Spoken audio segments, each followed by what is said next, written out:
Hello, welcome to the Comic Book Babylon. Dustin's here. I almost cut off my thumb like 4 minutes ago.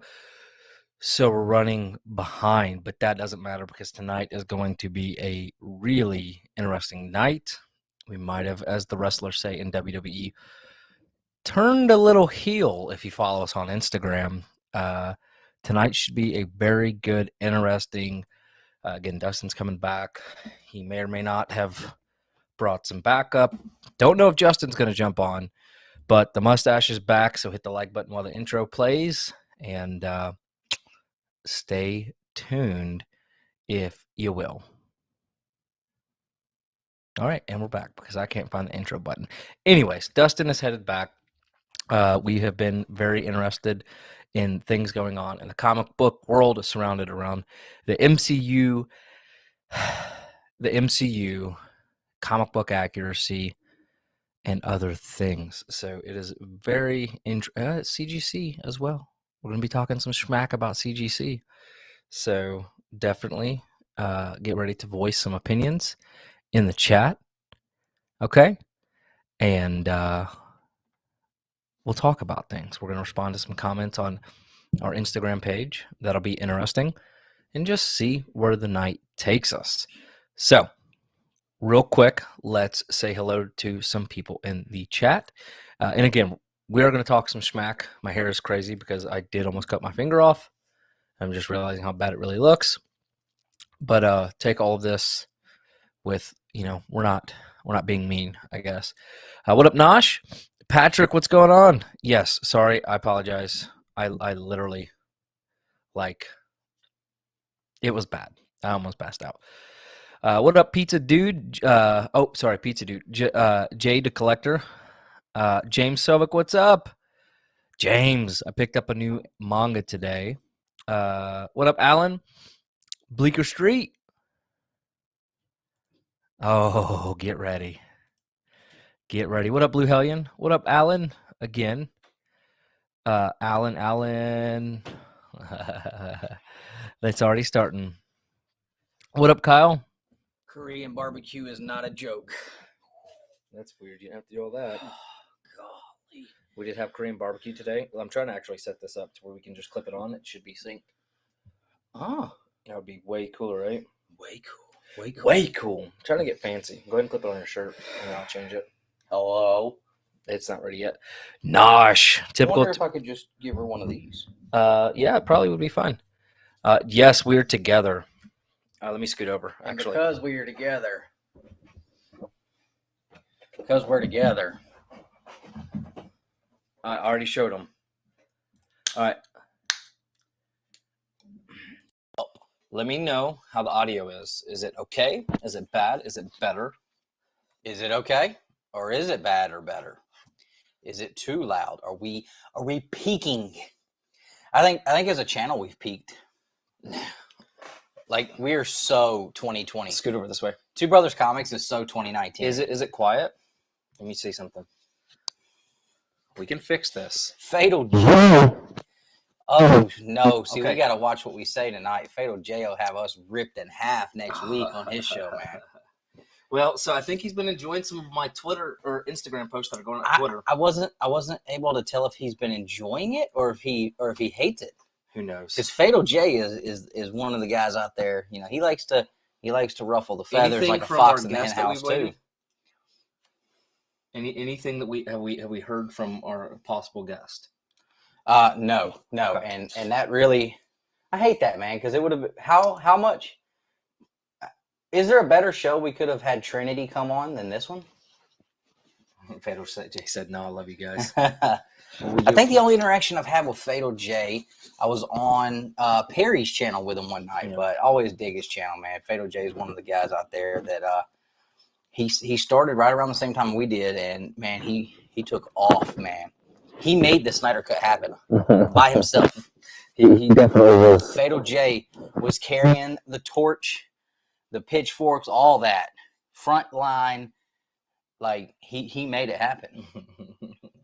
We're gonna have Christian Bell on tonight. No, so we are basically. What's up, Bleecker? Let's get a few things straightened out here because everybody all week long has been thinking it was Dustin on Instagram talking schmack, and it was actually me, because they did some dirty things. See, I'm not to Gore. I'm not just because you think so. Like, why is it like they don't think you? They really think that you just can't be an a-hole. Like, you're Captain A-hole. If you had a comic book, that would be it. They just don't know, do they? I'm just glad to have the mustache back. I did shave last night. I woke up. I got some razors in, shaved. But so CGC, we're gonna just destroy that, because that is, even though we're not prominent, guys. I know we're not prominent. You're not. I feel pretty prominent. I mean, I'm not a prominent member of the community. Yeah. I mean, I'm out here. I stay out here. I'm in the streets. I'm shaking hands, kissing babies. Yeah. Signing them, for the ladies. I feel prominent. Now, I haven't checked my email to see if CGC reached out, but it's probably in there somewhere. Hold on, I'm trying to pull this up. Are we gonna go straight into CGC? I'm just checking this out. I've already watched all the videos. See, we were giving us some time to marinate. We were waiting. We wanted to let everybody get their content out. Because if we'd have just jumped on and thrown the video out as soon as it happened, we would have got lost in the shuffle. Yeah. See, now we're gonna do this live. We're gonna chop this. Look at that, and post it next week. Well, that's what you get when you spend like $400 on microphones. I'm thankful. What's up, Panda? Hey, dude, your package is in the mail. You cannot open that package until I'm with you on screen, because the book that I said I was getting you, it's something you love. I got it for you because it featured characters you love, and it featured characters that I thought made sense because you are Asian. So I try to take care of my man Panda. What do I do if I watch a movie and love Gore? All right, so what do you guys want to hear first? Do you want to hear about our CGC rant? Hold on, I got it. Hold on, I've got notes of what we're going to talk about tonight. Have to talk too loud. That's right. I know. I just get excited. Touchy. All right, so we're going to talk either CGC notes, the design of Gore, Namor's origin, the over-sexualization of Thor, which I'm upset about. How dare they over-sexualize Thor? That is ridiculous and unacceptable. The Blue Beetle design. And we're also going to respond to some comments from IG this week. Yeah. So, which should be a lot of me. So what do you guys want to start on? Because we're going to hit all these tonight. This is going to be a good one. I'm so confused about over-sexualization of Thor myself. No, they so over-sexualize Thor for no reason, and I am the CBCS was part of the CGC. Yeah, that'll be part of the CGC thing for sure. So where do you guys want us to start with? Well, why they talk? No, Chris, sexy Thor. What do you mean? What do I mean? I am. What do I mean? Hold on a second. I mean, look. Are you talking about the nakedness and the? Yeah. Well, I mean, I'm not a huge. I am. And there may or may not be cuss words. We're not going to drop any F-bombs on purpose. This is absolutely ridiculous, unacceptable, unnecessary. They are completely over-sexualizing this man. This is unacceptable. This is not necessary. Why is this necessary? It's not, but outside of just doing it to over-sexualize that man's body. That's all it is. I'm not saying I'm against it. I mean, if I look that good, how dare you, Disney, over-sexualize that man's body? If you look like that, I would not wear clothes a day in my life. It's not about that. It's not about that. He doesn't work hard and do all that so that they can put him on this movie and use his body to make money for them.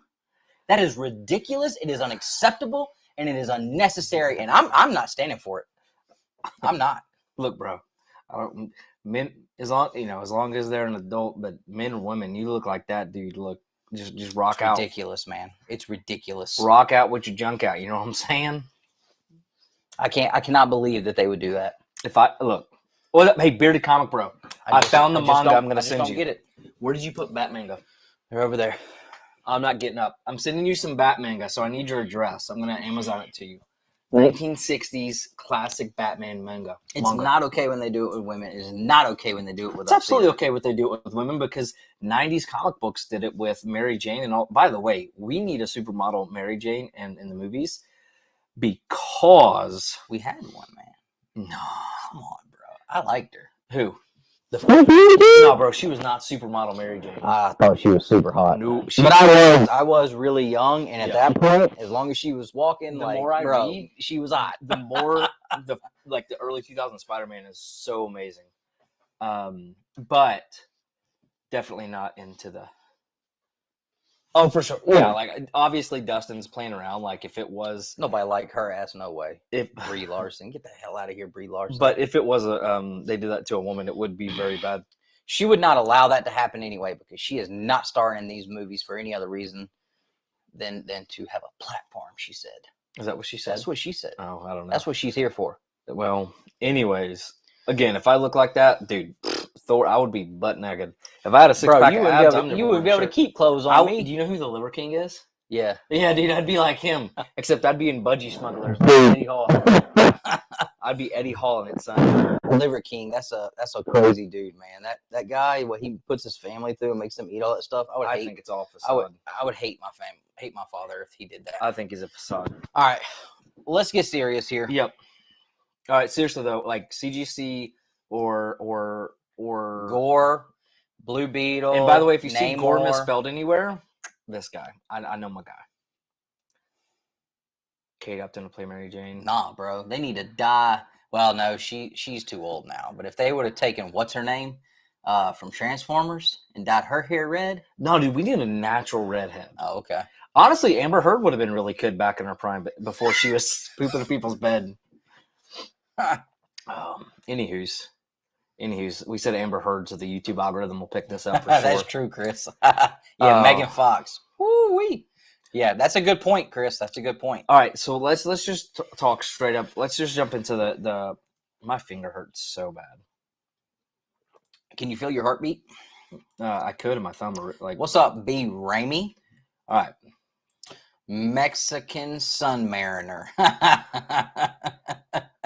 Oh, he messed it up. Submariner. You've been hanging out with Corey too long, man. That typo stuff is getting serious. They had a whole thing the other day. Oh God. Because one of them had a typo, and then Ryan was making fun of him, and Beans was getting mad. That's too funny. James. All right. Yeah, no, look, it's like whenever we don't have 15 people and two different, anyways. This is cool too, because you can do this. Yeah.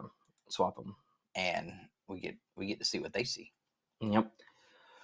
All right, so CGC parameters modified for defects listing on CGC labels. We'll quickly go through it for anybody who hasn't heard it. Oh, we can also at some point talk about, because apparently I pissed some people off when I said that I thought all the new labels made sense except for one.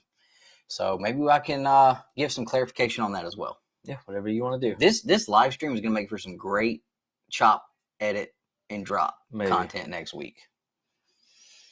See, you could chop, edit, and do these. I should teach you how to do it. Yeah, teach me. All right, parameters modified for defects listed on CGC labels. The new Two Brothers comics tonight. We're just going to do one video. We can be done. No, we've talked about it. We are turning a page, and you guys are going to love us. Already said we've gone heel, as the wrestler said on Instagram. We are going heel 100%. You guys are going to love us or hate us, but you're going to watch us.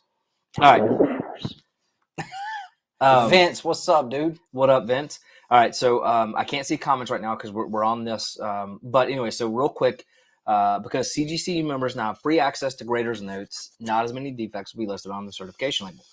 Now, let me ask you, because I do not remember seeing this on the first email that was sent out. Do you? Mm-hmm. Okay. Yeah, that's been a thing for a few months now. Okay. They took away you having to spend $10 for the graders because that was stupid. Right.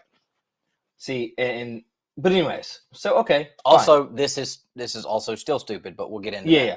All right. So based on feedback from prominent members of the collecting community, now this line alone right here got them in so much hot water. Okay, because prominent members, prominent. What does that mean? Prominent literally just means important. Yeah. That is the perfect synonym for prominent. You Google it. What does it mean? Important. So what they just did is said, if we did not ask you, you ain't shit. What your thoughts were on this. If you weren't a part of a poll, if you weren't Heritage Comics, if you weren't Comic Link, if you weren't all of these Comic Connect and all of them, what your opinion was, you're not an important person to CGC. You're not a paying customer. You can't say it like that. If you wasn't one of them, you ain't shit. That's it. That's all it comes down to. That's the way they look at it. Basically. That's what they just told us. And that right there is such an awful thing. Honestly, like, to me, I could have swallowed the rest of this and be like, okay, I think it's still stupid, but fine. But literally, if you go on Instagram and look at all these other people who have posted things, all the comments. And they didn't respond to none of them. No. There was a guy that asked a question had nothing to do with this, and they responded to it. Yeah, it was about the charity signing for George Perez. Yeah. Which is important, but it was just like you ignore all the negative. Every single post just basically mimicked what we said, and I don't mean like they copied. I wonder if that blonde lady will go on anybody's channel. She don't want to go on nobody's channel talk about this. I guarantee you we won't see her on nobody's channel talking about this. But basically it was, LOL, like you asked prominent members, like, okay, the important people. That is awful. James, did they do a live stream? Because I'm very, like, what did they say? Because Nope, I didn't. I don't know anybody that said anything about knowing about that. Yeah. Yeah, basically Bleecker Street. And so that was the big Me deal. too, dude. Me too. If they would have just come out and been like, look, we consulted with collectors, prominent members, get out of here. That is such ridiculousness, putting it kindly. But let's take a look at exactly what it was that they modified and why we think it's not only BS, but also probably the exact reason why prominent members are okay with it. So and some of these things I'm totally fine with them because I think it's redundant to put it on there if it relates to the cover. But let's break it down though. Let's continue to break down this first paragraph here. All right. Let me zoom it in a little bit so it's a little bit easier. Right, we're gonna dissect this email right here and break this down. So traditionally, or go back up to the top. It's right here. No. Go back all the way to the top, though. Okay. The first part. All right. So highlight that first part right there. This? No, right here. Free?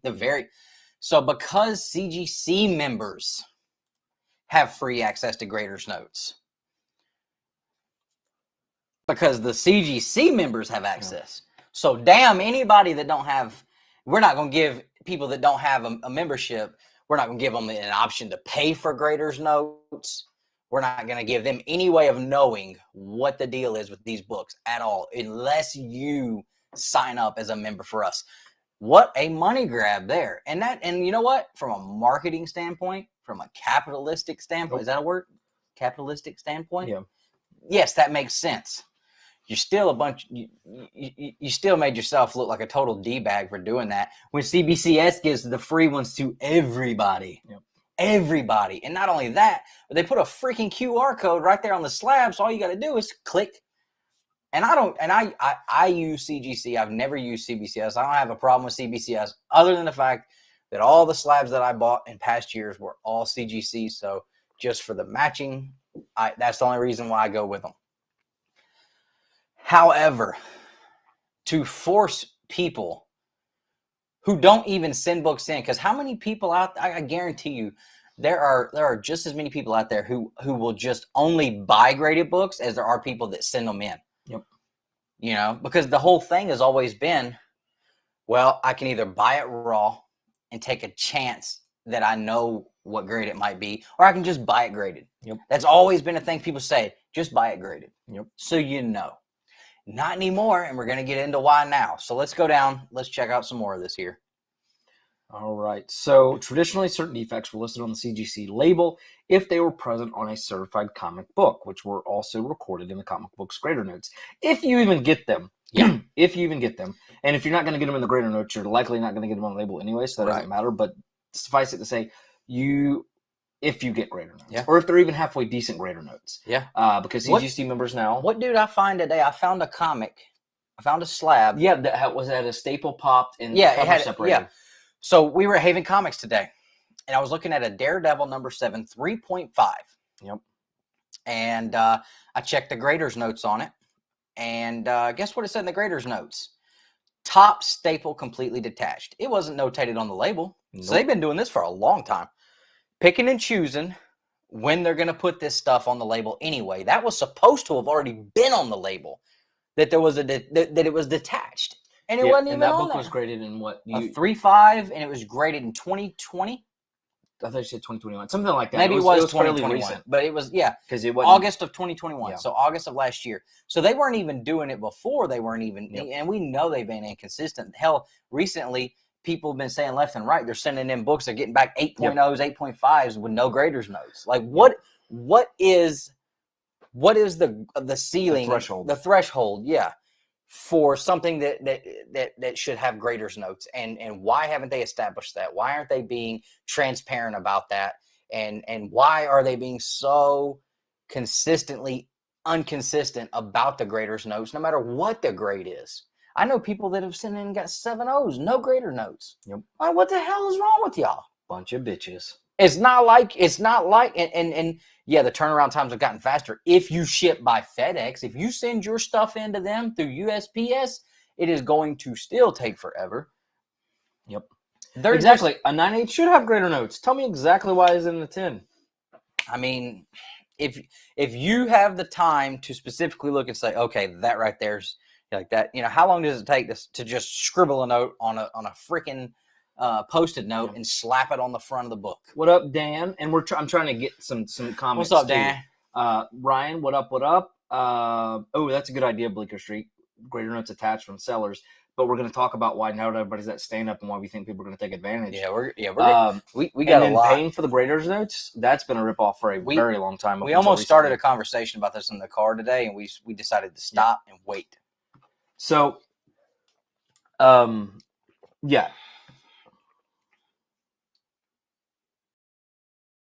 USPS 2 days order, not true for me on USPS 2 day. See, order.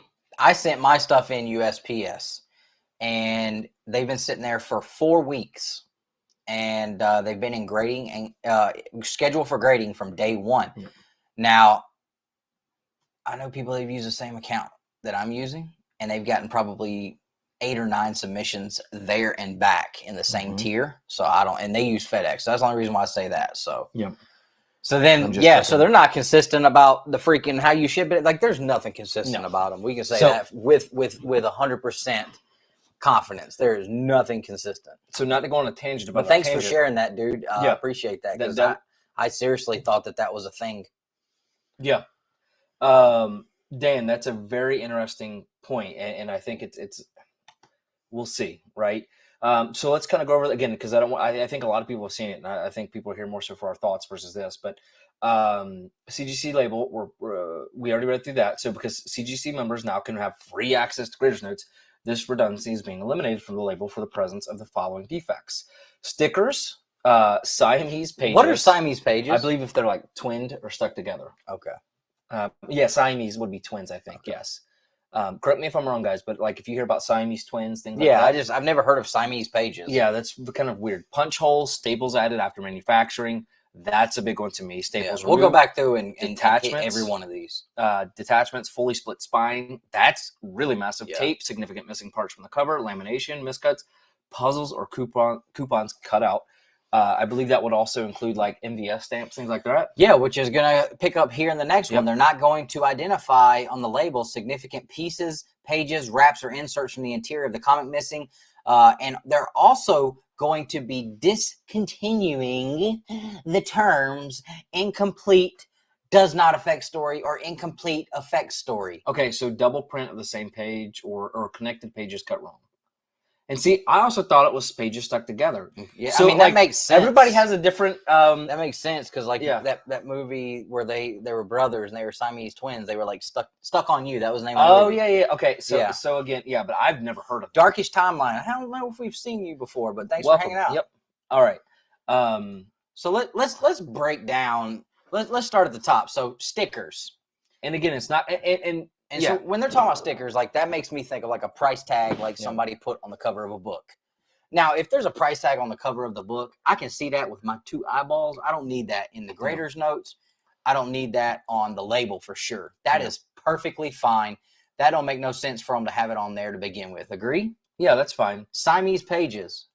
So I guess it depends on if it's stuck together or whatever. Yeah, but wouldn't you like to know that was something that was going on, though? That's what I'm saying. Like, the book is encapsulated. How am I supposed to know unless I crack Yep. the freaking book open. Yep. Punch holes. I would think, if it's punched all the way through, you could see it. That'd be visible. Right. Not as big a deal, but if it's something interior, I would want to know that immediately. Mm-hmm. But these are my big issues right here, guys. Mhm. Staples added after manufacturing, staples removed, detachments, and fully split spine. Yeah. That comic book we saw today looked absolutely gorgeous. No clue. Hold on, guys. I'll come out in just a second.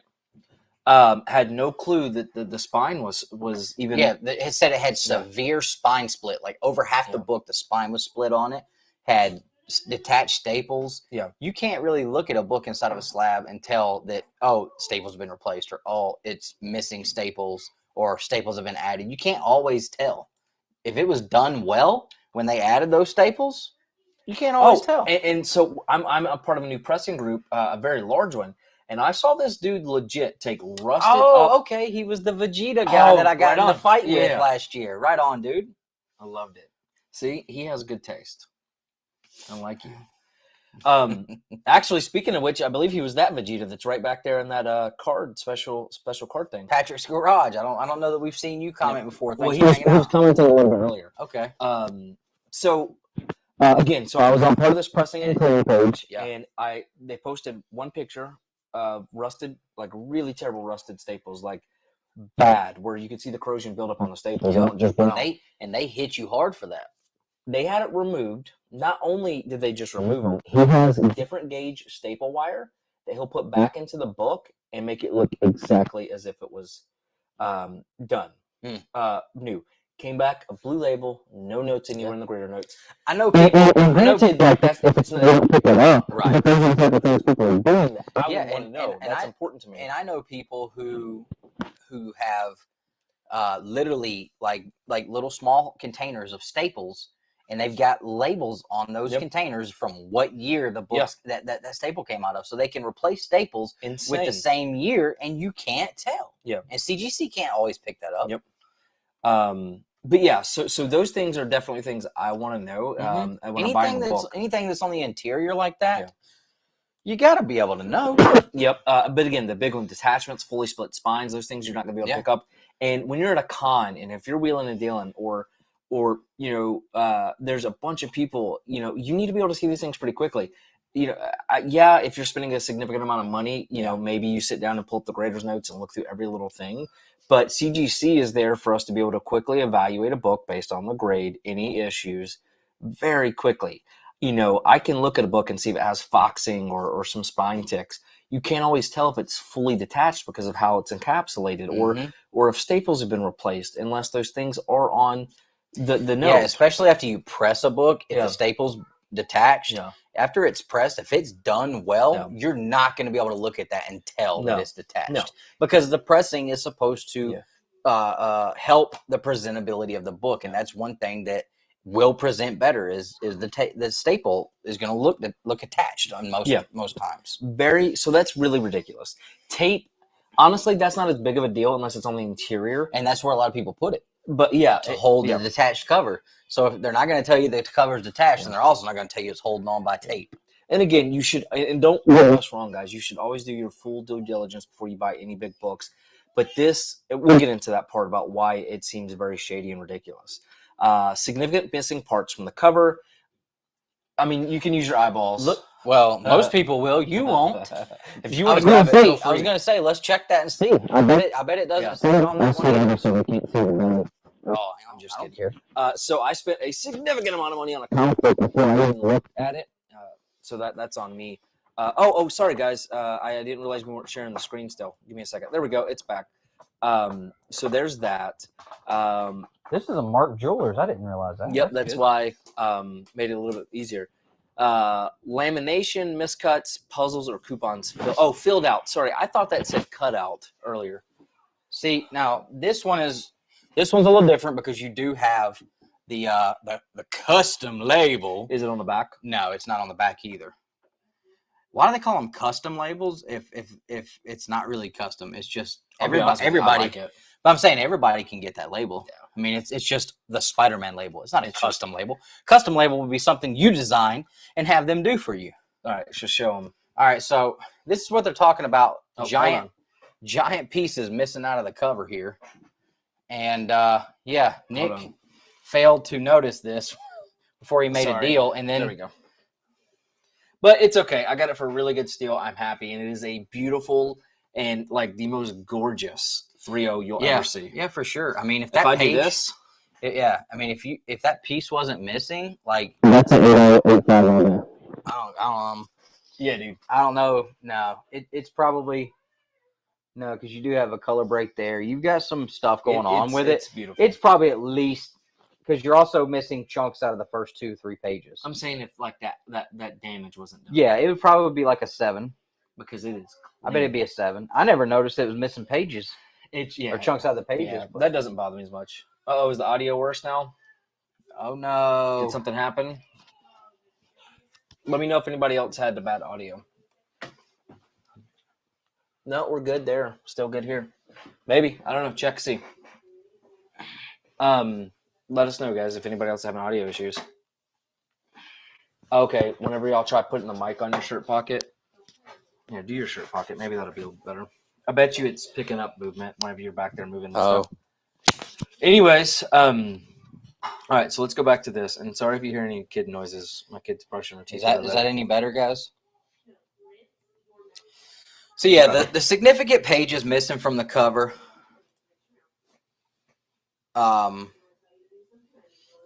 Yeah. Hey, what's up, Kyle? I mean, that's something. Like I said, if it's something you can visually see on that cover, I don't see the problem with them not saying something about stickers, hole punches, tape on the cover, lamination. I think you would be able to tell that it was laminated. But sounds 10 times better. High five for awesome. us. Miscuts. We're good at this. I'm not worried about miscuts. I mean, so they're miscut all the miscuts. time. I want to know about trimming though. That's going to be restored. Okay. That's going to get a restoration. I'll be right back. All right. Yeah, I mean, trimming, that's not the same as a miscut. Trimming is going to give you a restoration anyway. The puzzles or coupons being filled out, like, yeah, it's on the inside of the book, you know? Yeah, that's what I was talking about earlier, Bleak, because most of the time when tape is added to a book, it's going to be on the inside because the cover is completely detached. And that's what I said. Like, that's a double whammy right there of screwing us over, because not only do we not know that the cover is completely detached, but we don't even know that the cover's only being held together with tape on the inside. And a lot of people use tape on the inside. I know my buddy Bubs from Bub's World. He uses tape on the inside of his to hold the covers together if they're really bad.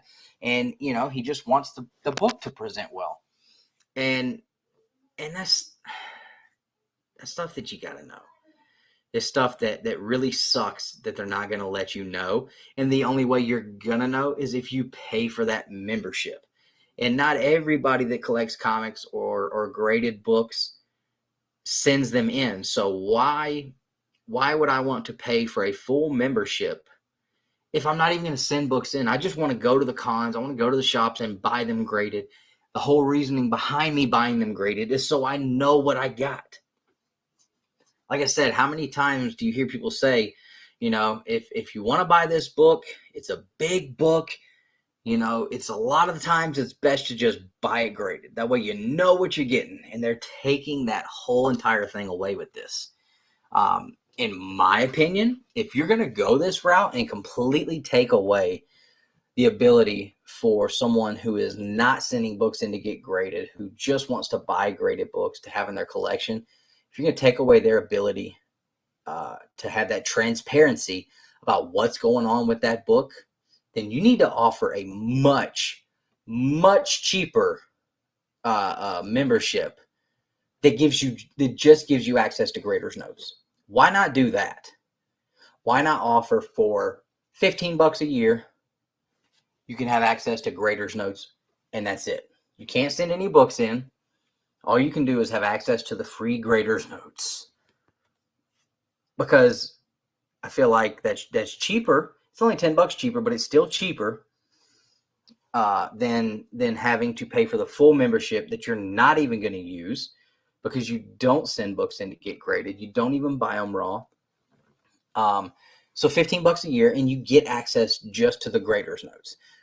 That does two things, takes care of two problems. One, it allows everyone a fair shot and a cheap alternative without breaking the bank or feeling like they're overpaying for a service they're not going to use so that they can have access to the graders notes, and CGC still gets to capitalize on this big money grab of dictating that the only way you're going to know what's going on with this book is if you give us your money.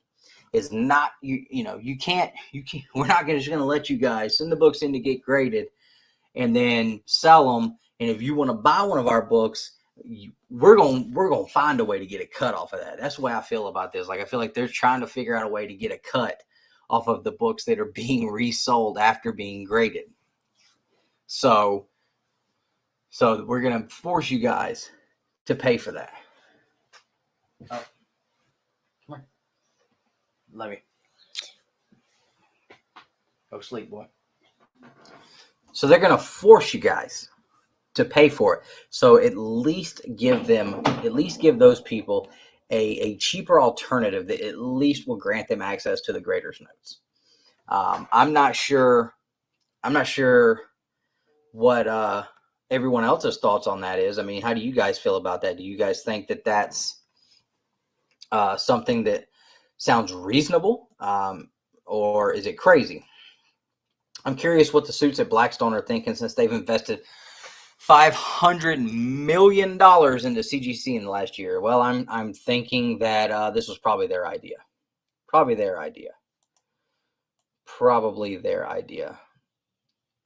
No, you. Let's see. Hold on. Patrick's Garage. Thought you have access with the free membership. I don't believe so. I do not believe so. It is only for paid memberships only, which is why it sucks that they're doing this. Let's see.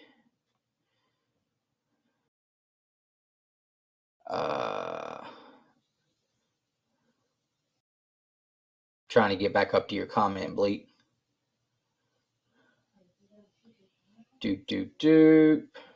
Dan, what's up, dude? Dan the Blue Hellion. I got your book you won. I got it out there to you. Will the public be demanding graders notes now? Is it the seller's responsibility, or should the buyer have to have a CGC membership? Here's my thoughts on that. Find an alternative to CGC. If enough people stop using them, they'll go under and replacement shows up. I'm okay with that too. I'm okay with that too, but I don't see that ever happening. I don't ever see that happening because there's too many CGC homers out there that, me personally, I like the presentability of graded books, the way they look hanging on my wall. I could take it or leave it. I'll buy Gator guards and put my books in them and be fine. You know what I'm saying? But there's too many people that use CGC that no matter what they do, they will never, ever speak a bad word about CGC no matter what.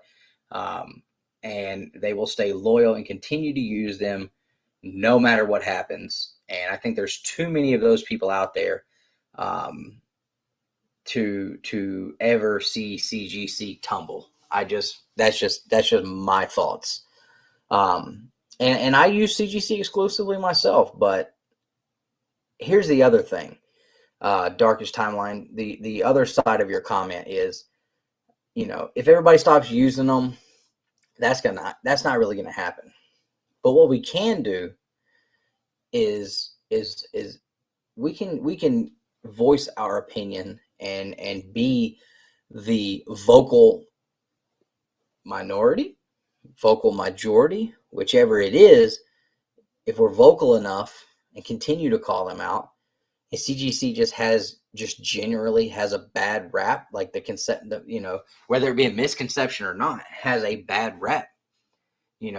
I think that is something that is just as important. I don't think that just letting CGC have a pass and just stop using them, because 1,000 people could just stop using CGC tomorrow and it's not going to affect them at all. It's not. But then if you just stop using them, nothing's ever said, They're not ever chastised for it. Like, then they're just getting a free pass to just keep doing whatever the hell they want to, and nothing's ever being said about it. Not that I'm saying that Two Brothers Comics sitting here on Saturday night drinking some beer and talking shit about CGC is ever going to have an effect on them. But if enough of us do it, then who knows? But I don't think we should just give them a free pass and say, oh, we should just stop using them. Because then you're just giving them a free pass to keep doing what they want. And the people that don't like it are now not even worried about it anymore. They've left us alone, so we're good. We just piss enough people off that they'll just shut up about us, stop using us, and now now it can get worse.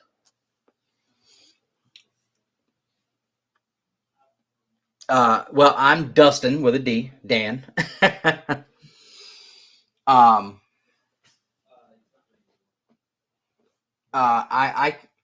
was talking to Nick today. Sorry. I was talking to Nick today. I said, the way we should do this show tonight, when we talk about CGC, we should do like a devil's advocate thing where you try to do, well, you guys know, Nick, anytime we have some kind of something, we're going to try to talk about and have any argument on it. Regardless of how Nick feels, he loves to be the devil's advocate. Advocate? No, advocate.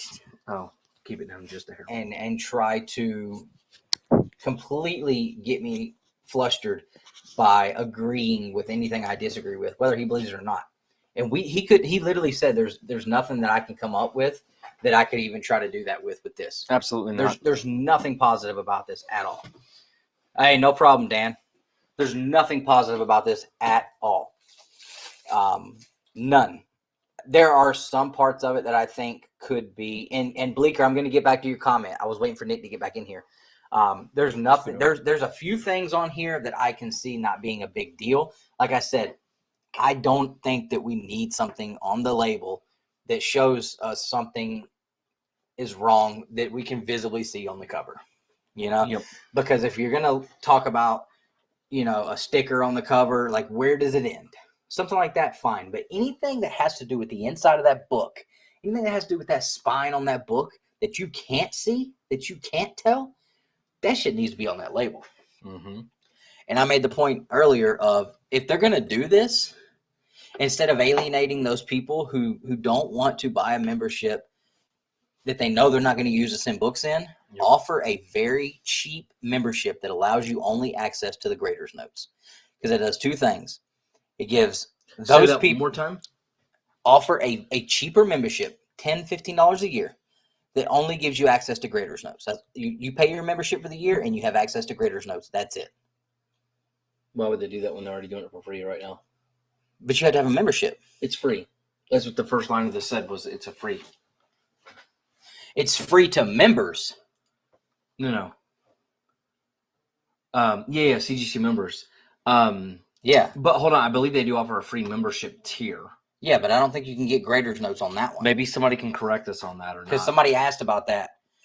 But what I was saying is, offer I got an idea. Hold on. Yeah. I'm going to create a free an account right now. Yeah. We'll keep talking. If it's not available with the free one, though. Yeah, if it's not. Then offer a $10 membership so that I can at least have access to the membership or the grader's notes without having to pay for this. Is that you? Oh, yes. Okay, I'll sign out. Yeah. Yeah, because our computers are linked together still. Well, through that email. Yeah. So use a different email so I don't get logged out, because then I won't. Well, I guess it won't forget the passwords though. But what I'm saying is if the free membership doesn't give you access to the grader's notes, well, then this is all one big ploy to. They don't even give a shit about prominent members. They're just trying to create another revenue service. And that's what I'm saying. If they open up a $10 membership that gives you access to grader's notes and nothing else, where do I go to get grader notes? I'm logged into a free account. So you're going to go to resources. Yeah. Other resources. Verification. Yeah. Okay. Do we have a certification number right there? Grab a slab. You have a bunch there. So let me share this screen, guys, because what we're doing. Because this could take. I mean, if you can get it with a free membership, then we're gonna have to talk about some things we said because we were wrong. All right, you ready? Yep. 402-361-4001. sure this is a free? Yeah. Okay. Okay. Well, then you know what? Hold on. But there's no grader notes, right? None of these are grader notes? No. It's just label text? Yeah, because it will say View grader's grader notes. Okay. Yep. There it Paid is. Membership. There Okay. it is. There it is. You heard it here. Okay. All right, hold on. Let me screenshot Hold on. this because now I'm really pissed. I thought it was for free. No. So this is just some bullshit for them to get Yeah. a straight up. Yeah, and that's what I've been saying. So why not offer a tier for like $10 a year? Or just don't be a bullshit company. Well, and leave they're going to your do that stuff anyway. the way They're it going to do is. that anyway. And but if they can at least offer a $10 a year membership so that I can have access to graders notes, that does two things. I'm only losing $10 for the whole year. I can have access to graders notes. Or I got to Hold on, let me join finish. GPA for $10. You have access to grader notes on any comic books that have sold, and Yeah. But it'll also give CGC their money that they're trying to get after. And don't get me wrong. Look, let me be very clear. And I would not be surprised if this is something they Yep. do, because they're going to say, well, these people are bitching and complaining. Yep. Well, let's give them. Well, if they want the graders notes that damn bad, they can pay $10 a month because we're going to get our money. Because what they're doing here is close that door in a second. Is they want they know there are people out there that buy these slabs on the secondary market. Yeah. They're trying to get a piece of that pie too. Yep. And like I said, don't get me wrong. I'm all for capitalism and making your own all splash pages in here. If you want the milk, pay the cow. How about I just slaughter the damn cow and eat steak all week? No, dude. I mean, like I get the concept, and like I said, don't get me wrong. CBCS doesn't make you pay for the cow. No. And my big thing is like you suck on that tit all day for free. You're purposefully manipulating their product, and again, companies do it, right? I mean, you look at like right to repair and technology, but they're taking away one service and making it sound like, oh, this was asked for by prominent people. Mm-hmm. No, it wasn't. No, it wasn't. Yeah. And if not your customers that actually, not a mass majority of your customers, maybe the highest, single. Now hold on, Bleak, because you should be. If you pay for a membership, you can get graders notes on any book out there. So if somebody wants to drop, but you have to have that number. You have to have that number. But this is like I said, I was not aware that you didn't think this is how it was. No, I thought it was. This was my understanding that this is how it was. Time to piss people off on Instagram. I don't think you're gonna piss anybody off talking about this. You're right. I mean, there's like I said earlier, there are. Right there. Why do you got the door open? I don't. I'm talking about her room's right there. There are people out there that will never say a bad thing about CGC, but I ain't one of them, and I use them exclusively. Yeah, it's okay. You can use something and still call it out on this bullshit, and that's what I was saying earlier. If everybody just completely, if everybody is under the idea that, well, I'll just stop using them and that's going to make a difference. There's not enough people that can do that. But if people keep doing that and nobody keeps talking about it, they're just going to think, oh, well, we can just keep doing it now because they're getting mad. They're just leaving it and they're leaving us alone. No, we have to keep using them and keep calling them out on their bullshit over and over and over, which is what I've been doing from the beginning. And people are like, why don't you just stop using them? And that will do what? If everybody that doesn't like them just stops using them and stops talking about it, then nothing's ever going to be said, and there's an issue, because then they have completely won.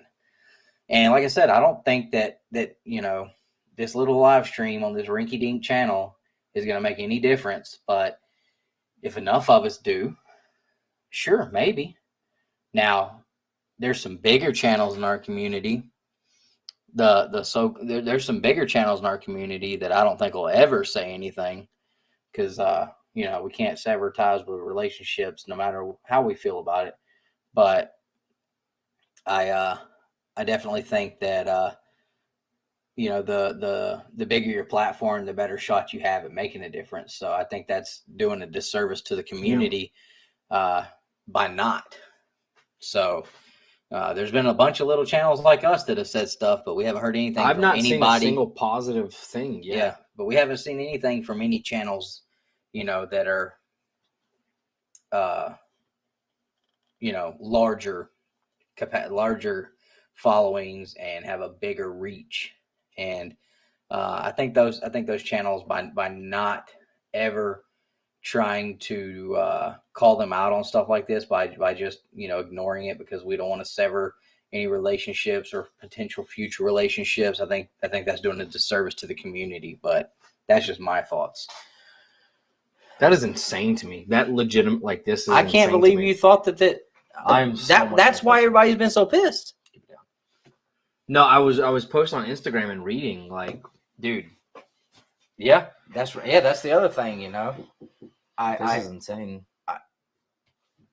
They've raised the prices over and over and over again. Everybody thought that, and here's the thing is when they took away, when they decided, you know what, we're not even going to give you the option to pay the $10 for the graders notes anymore. We're just going to make it free for members.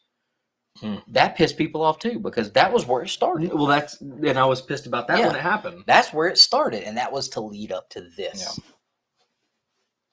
Yeah. That is truly insane. Wow. Well, we appreciate that, Dan, but I mean, in the grand scheme of things, like we are minuscule, dude. We are. I mean, you look at other channels out there, even in the comic book side. I mean, we are very, very small. But we appreciate you watching, though. We do appreciate it. Yes, for sure. Wow, I am honestly. Yeah, that's true, Mark. What's up, Dave? Good to see you, man. As long as they don't meet.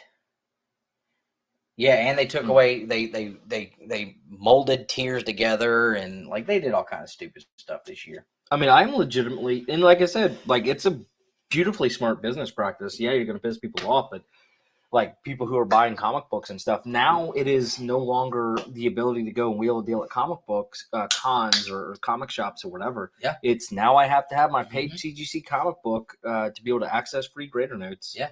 You know what would be great is if somebody had the ability and the thought put, because you could do this, is to somehow create a membership, create a whole new portal, and then allow people to go in, put in their CGC number, and then that will go back into CGC's database. Should Two Brothers Comics I don't know anything buy a membership and just give everybody the information to use it? I mean, if you want to handle that, but I mean, even if they want to send books in, like so.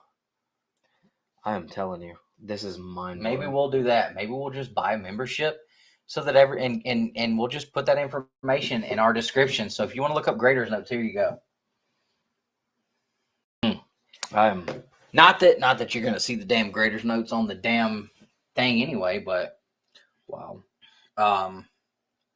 Yeah, that's what I'm saying, right? Like seriously, if I knew somebody who was good enough with software, I think honestly, like there might be some legal issues, but look, there's some thing you could hide behind a lot of stuff. I'm sure they don't have anything out there saying you can't share your. There are definitely some legal issues. Are they?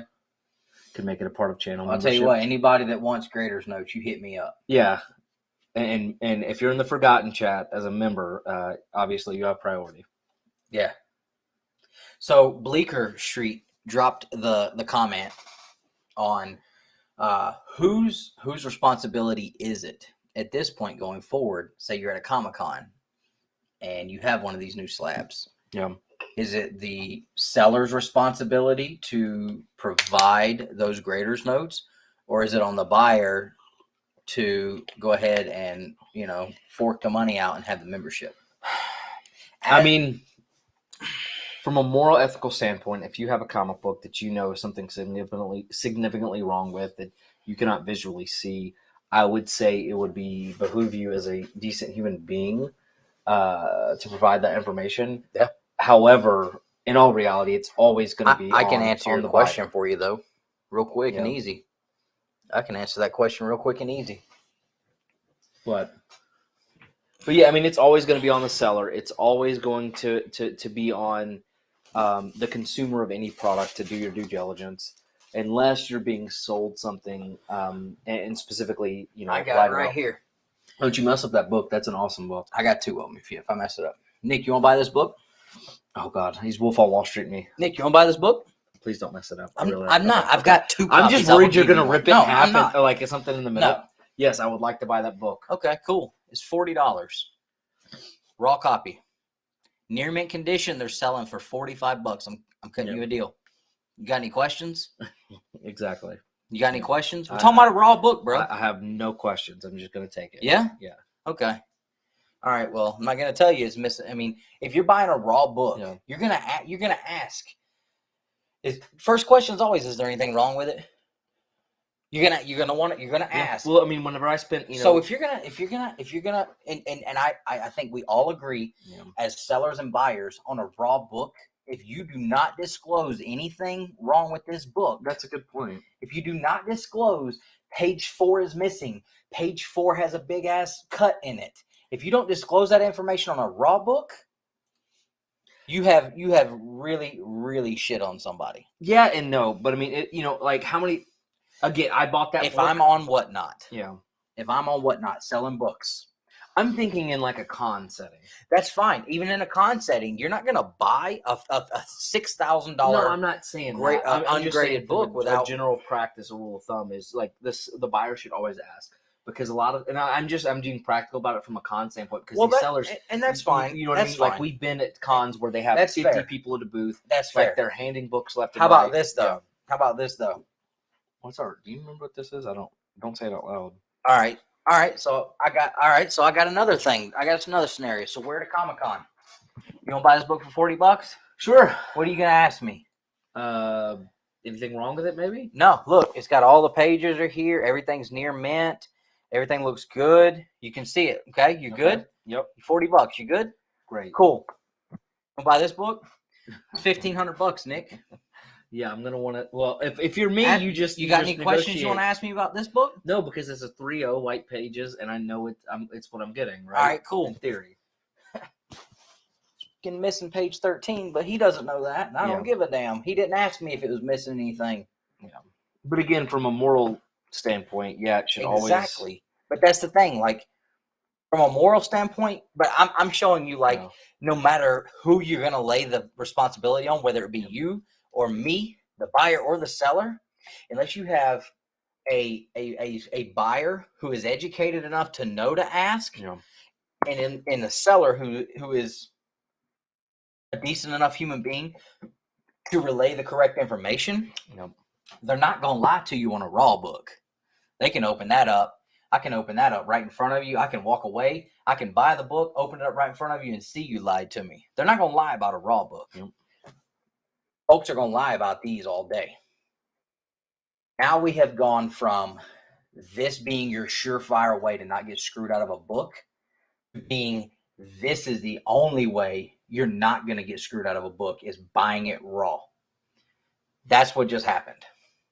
We just lost the confidence in buying graded books. And now this is going to be your best bet is to buy a raw book. So we've lost the confidence in buying CGC graded books. Yeah. CBCS is still the most transparent outside of their customer service, if we're being candid. Yeah. What are you trying to get on? Trying to get logged into our Instagram. I was going to share the post I just posted, but I can't get in. I don't know. It's frustrating. So I mean, this exactly, Bleeker. I mean, there's a lot of immoral people on here in this industry and in this hobby. People that do not give a damn, and those kind of people are the ones that are absolutely just foaming at the mouth right now. That meme you see everybody posting the shithead vendors when they see the new CGC link out and they know they about to sell them Hulk 181s missing the value stamp. And, well, apparently, that's still going to get green labels, things like that. But no, that not always. They're giving blue labels for them too. Oh, they actually done blue labels for those. I've never seen a blue label. I thought so. Maybe you know what? If it's not affecting the story, they're going to give a blue label. Interesting. I did not know that. But they're still gonna put on there if it's a double cover. They're still gonna put on there if it's a damn Mark Jewelers though, right? They're gonna put on there if they're gonna put on there if it's a newsstand, dude. Which is dumb because you can't visually see that. I thought they were getting green labels too, but I mean, if somebody has an example of blue label, if they're getting rid of green labels, no. that's getting what he's rid asking. of. I hope not. I really hope not. If you thought last week was fun, Hold on. Bleaker, wait until you see me this week. Okay, Because so let's go ahead and move on. this week I'm there's gonna be a few more real unkind. I promise you that. Real Dupe Comics, what's up? I also feel like the slabs with the grading notes on it to give people the go ahead to charge more. Yeah, I mean that's the thing. Like if there's nothing on there, And if we missed any comments, sorry guys, because I've been when we're looking at the actual screen, the shared screen Yeah. you guys are seeing, we can't see the comments. So I apologize if we missed any. oh, okay. So Bleak says you can ask for a blue label, and they just give you a lower grade. Oh, okay. But even doing that, Oh my God. if I would be willing to take a lower grade and get that blue label, and now you don't know it's missing that Marvel Comics stamp. Nosh. Big Nosh. What's up, man? Oh my goodness. Well, graded comics with graded notes, not double. You know what? Hey, first off, thank you, Nosh. That's a good point too. That is Hey, we appreciate insanely that, man. kind. All the super chats are Appreciate insanely that, kind. That's a good point, dude. That's a Hey, good ass point. you know people are going to do it. CGC error label for sale. You know, CGC, grader note Jesus, label. man.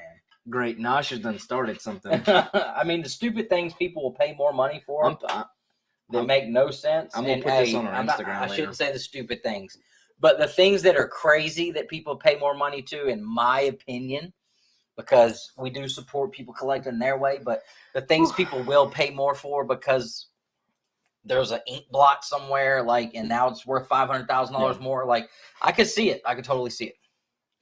All right. So DC, this is where I'm also very frustrated. Yeah. Discontinue the use of the term incomplete affects story. It does not affect story. And exactly why are you doing that? Makes no sense. Because it helps out those prominent players, because now they can sell those books for more money.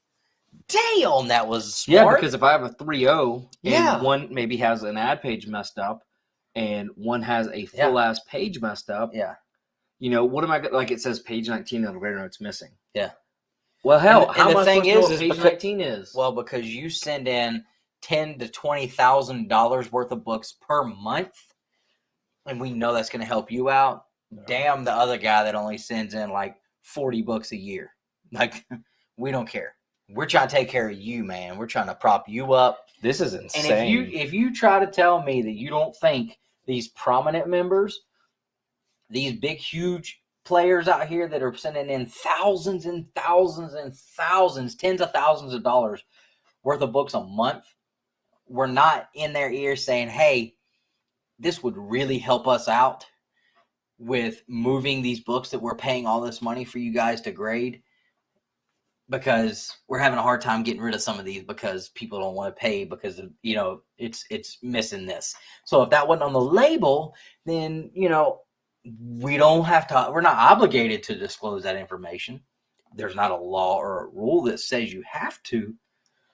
So we'll be able to move those books, and unless they're smart enough to ask us, we don't have to tell them. That is still insane to me, because I'm thinking, okay, if I had two comic books, both 3.0s, or, whatever, same grade, and I go, okay, this one has the entire story complete, or maybe this one's missing an ad or a chunk, or this one's missing like the actual panel of the first appearance of the cover of the comic character. I don't have a clue what it's missing because it's in a piece of plastic.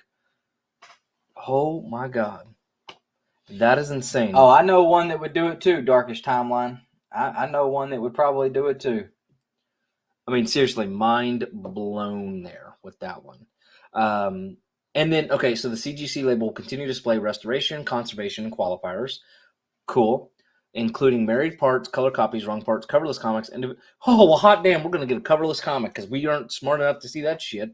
And individual wraps and pages, multiple covers, additional inserts, and unverified signatures on the covers. Yeah. Fine. Great. But that, literally blows my mind. That, if you're going to do anything, I think this is single-handedly the worst part. Yeah. And when it comes down to, as a seller, I sell on Whatnot. Knowing that this is happening, knowing that this is a concern,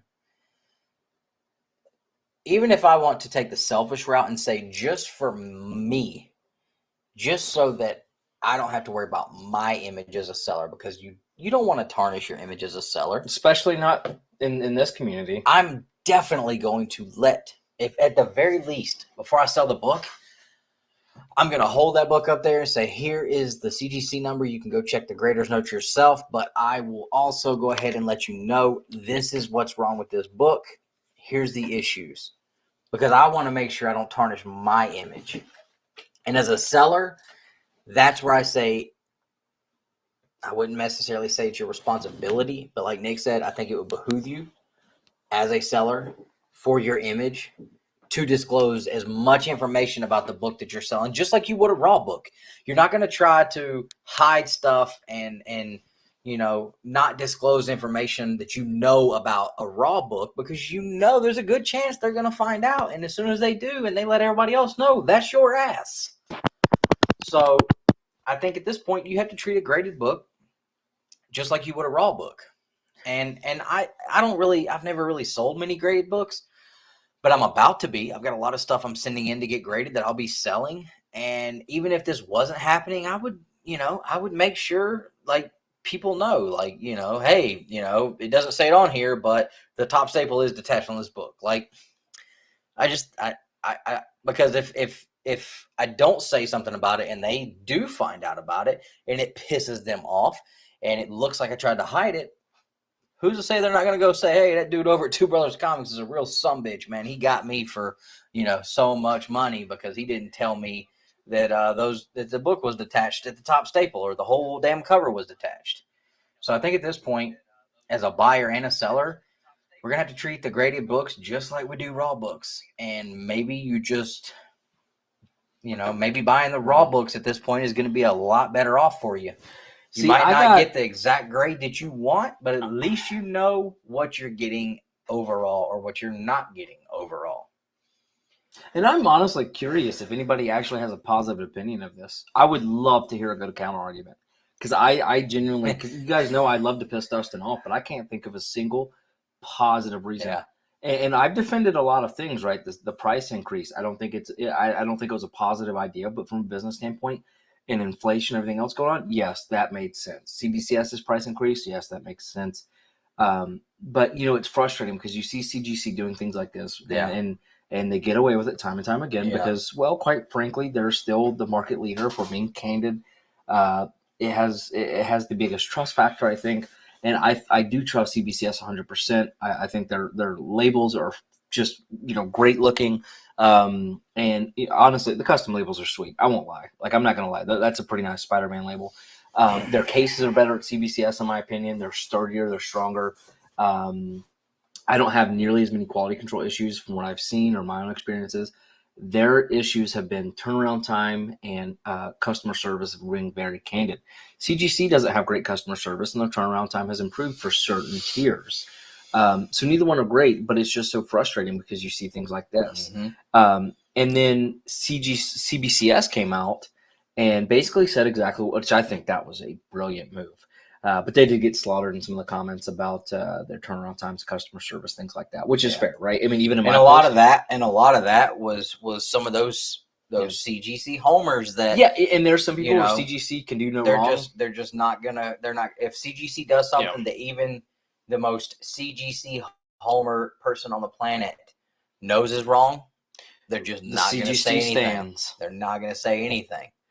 They're not going to say anything, but they will shit on the other companies, but they aren't going to say anything if CGC does something crazy. Yeah. Now, some dude 682 says, so then what if you buy a book? What if you're selling a book that doesn't have grader's notes? At that point, it's not even just put doesn't have grader notes. Yeah, it's not on you. Like, there's nothing you can do about it. I'm simply frustrating. I'm simply talking about, like, some of the stuff that they're taking off the label.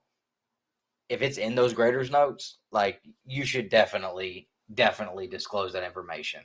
That's my opinion. And if you don't, you're coming off kind of shady. Yeah, I get it, James. All right, Kyle, take it easy, little man. Y'all have a good one, Kyle. I don't know why I call him little man, because I've been talking to Hagen all day. Sorry, dude. I call my son that all the time. Later, dude. If it was me, I'd punch him right in the face. Call me little man. He's the little one. Let me sit up so y'all can see the height difference here. There we go. That's me sitting straight. I'm also sitting further back. You're also sitting up higher. No, I'm not. My I'm chair's pretty sure. sitting low. This chair's sitting all the way on the ground. Maybe we're about the same height. Anyways, Yeah. he's a short butt. I think your My legs, torso is huge compared Yeah. to my legs. Yeah. We're getting to Gore, and Dustin did misspell Gore. It's actually Gorr. I fixed it. Shut up. They wouldn't have known, douche. I love Gore the God Butcher. I think Ooh, almost that conversation could definitely. Yeah. We could chop that up. Yeah, we'll have to edit me running out for the little one. Yeah. So, anyways, I literally can't think of one positive Yeah, thing. I'm going to be it's- posting on Instagram talking some schmack and my little thought bubbles. But definitely get out there and comment and respond and talk to us. It's not enough just to say you're not going to use them anymore. That's not solving the problem. That's actually helping the issue with them, because now you're not using them and you're not talking about them and you're not keeping up with it. You're not sending books in, so you're not getting them back and getting these issues with the QC stuff, and that's not being brought to light. Like, this is all stuff that if we all just stop using them and stop talking about them, like, it's not going to change. So it is, yeah. And I'm so torn right now, and that's always been my thing. Like I'm going to keep using them, but I'm still going to keep calling them out on their shit. Well, so my thing is, like, I don't, if CGC would do things like this, I wouldn't have as much of an issue. If CBCS would fix their customer service, it's hard for me to want, like, after this past year, because I had a great experience with them over about a year ago when I was sending a couple books back and had a great experience. Instagram is going off. I had a fantastic experience. And then you hear, like, Justin's, you hear Southern Comic Geek. I've heard some really bad stories about bad customer service and how terrible it's been. And that I can't 100% stand behind the company and say definitely go use CBCS when the customer service has been so poor for people, as much as I would like to. And it's just, oh, man. Oh, it's so tough. But no, I don't think CGC's turned off their comment section yet. So is there anything else you guys want to talk about for the CGC? Which is surprising, because that's what you do nowadays. When you don't like what the mean people are saying, you just turn off the comments. That way, of course, that doesn't make you look weak at all. Well, in all fairness, we didn't get ratioed. Go look at the comments. Well, that's why YouTube turns off thumbs down button. Yeah, we're gonna have to stay on the same plane because we keep going in and out of the focus plane. That's on me though. Yeah, I think taking away the thumbs down button sucks. I'm waiting on us to get blocked, because over the next few days I'm not going to be specifically quiet. Well, we'll just open up new pages and just keep commenting and pissing. Well, it'd be fine. I mean, I'm not commenting directly. I'm just tagging them in my post. I think it's very fair. CBCS actually will comment and like posts and things like that, which is very interesting. All right, so do you guys want to talk about Gore or the Submariner rumors? Because we do need to be clear, the Submariner casting, all that is just rumors so far. Nothing's been confirmed, but I think it all kind of. I also want to talk about a little bit about why I don't see why I don't think that the Kamala Khan custom label made a whole lot of sense at some point. Like, yeah, and honestly, it's just my opinion. So I'd love to get other people's comments and thoughts about it, because I have CBCS, and I can share that too. Their response, if it'll pull up, CBCS. Let's see what they put. Let me share it real quick. By the way, if you watch Kenobi, what did you guys think? All right, where did it go? Oh, Steve Barackel is leaving. That's a goofy looking dude, boy. I did not expect that ponytail. Yeah, he looks like a really, really bad manager for a wrestler back in like 1986. Yeah. Oh man. He looks like he would be like Paul Heyman's arch nemesis as a manager. All right, I'm about to share it real quick, guys, so we can see. Well, all right then, James Sovic. Huh. God dang, James. Well, I mean, I've kind of got some reasons why I thought that label didn't make sense, so we'll definitely get into that. So just hang tight. All right, so CBCS's comics response. CBCS has always put the entire comic collecting community first, not catering to a few prominent members of the collecting community. As such, CBCS will continue to look out for the consumer of our products by offering as much information as possible. And at the absolute very core of it, that is all that this should be about. I've only seen the first episode. I'm hoping second episode gets good. I'm a massive Star Wars fan. I think Clone Wars is some of the greatest comic Star Tony Wars ever. Fett, what's up, dude? But Alan, you have lost your freaking mind. By the way, Alan, I picked up those books that you brought to me at Huntsville that I left sitting on Josh's booth that I felt really bad about, but I just had so much bad crap that happened when I was at that Comic-Con. My brain was completely clouded with all that, so I just completely forgot them there. But I do appreciate it, and I grabbed those today, so those are really cool, man. I appreciate it. hold on. You pulled that up, and that's the first thing. I started that, dude. You did? I was the first person to come out and start talking. All right. Let's do it. I'm frustrated. Your boy Comic Tom even mentioned it. Uncle Fester? Yeah. Oh God. I don't know how he would have saw it from us though. He probably saw it from somebody else. All right, this is Uncle Fester. What do you guys think? Gore the God Butcher looks exactly nothing like. Dude, he looks like he's taking a major dump. No, bro, he looks just like No, Uncle I'm saying Fester. he looks like he's squatted down somewhere, getting like some major dumpage going on. Look at the veins popping in his forehead. Like that totally looks like a dump face. Look, I'm serious. Look, Uncle Fester A, and then let me. Yeah, I agree. Like there's nobody that can deny it. No, Uncle Fester, 2. I think it's the same person. There's nobody that can deny it. It's the same person. All right.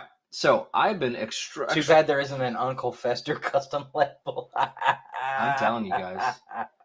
I mean, as soon as I saw this screen grab from the trailer. You know, I saw something today where they took the screen grabs from the trailer, as it were, and next to it they put if like they had made it comic accurate. Yeah, it looked good, didn't it? It looked really good. I know. You know why? The only thing I will say though is it did bear a striking resemblance to Voldemort. It doesn't matter though. And It's also still its own character. also to what's the guy? Maw, Ebony Maw. Yeah, that's fine. But still, I mean, Totally cool. That's fine. you know, who was it? This was Jason Aaron's character? Yeah, from his run. I don't think he necessarily designed it. It was the artist.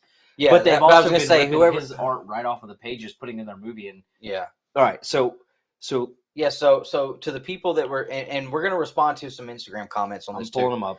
So to the people that were complaining, saying that comic accuracy has no place, what about the people that were going crazy about that image we got that was literally ripped directly out of the comic?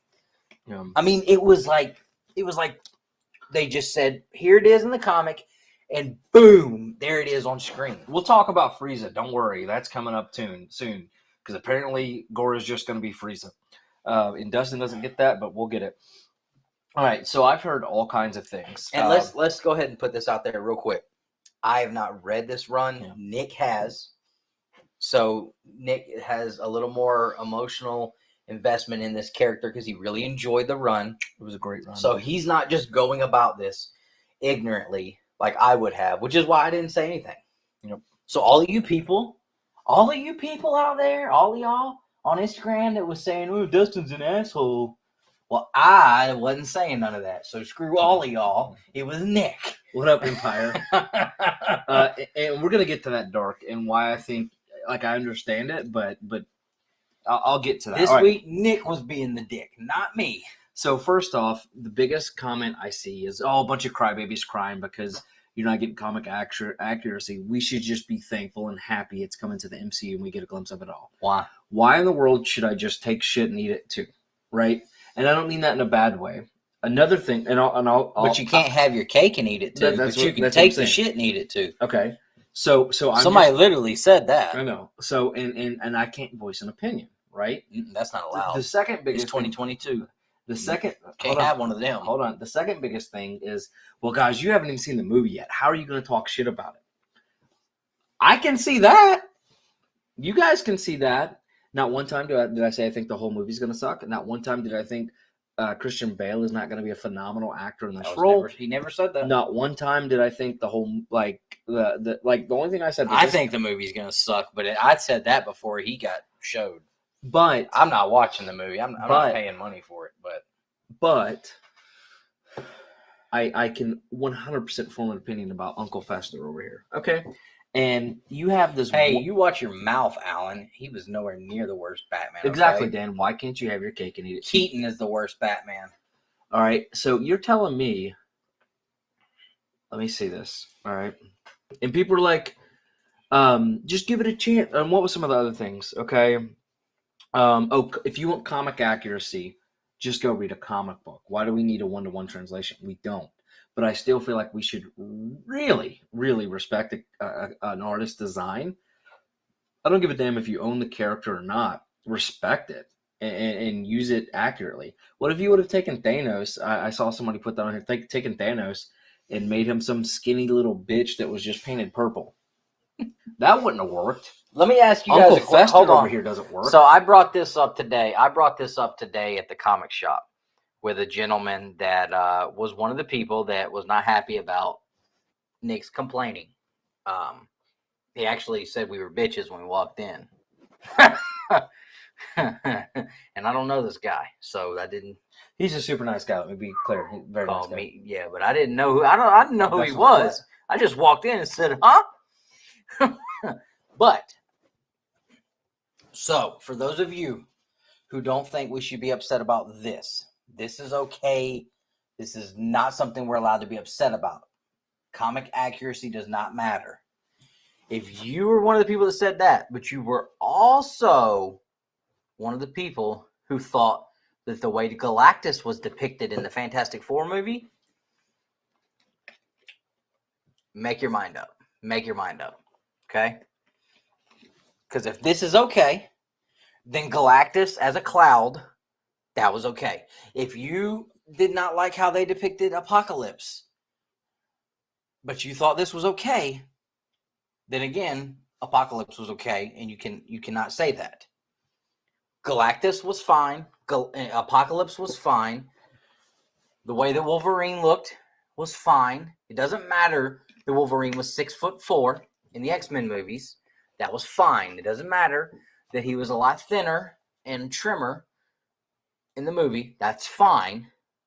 We're not going to complain about that either. We're not going to talk shit about that. What else? Who else? Who else are we not going to complain about? Don't complain about Kamala Khan's powers being changed. There you go. Definitely don't complain about that. Who else are we not going to complain about? Don't complain about Bane. Oh, that's a good one, guys. Somebody remind me to post that. If I can't complain about Gore the God Butcher, you guys can't complain about Kamala Khan. Don't complain about Bane. Okay. We don't want to hear that one either. All right, and James, there's tons of them. I'm going to talk about this, James. It's been okay to complain about for years. You know what the difference is? Marvel homers. I don't know what a homer is, but it's very Marvel homers. A homer would be like, a homer is like someone who is so for their brand, like a baseball team. Like you have Braves homers. Okay. No matter what happens, the Braves are still the best. They could lose every game, every season, and be dead last, but they're still the best, and I'm not going to knock them. You have so many Marvel homers out there that are never going to let you say anything about anything the MCU does, ever. But they're going to bitch about Galactus as a cloud. They're going to bitch about Ivan Ooze looking Apocalypse. They're going to bitch about the way Bane looked in Dark Knight Returns.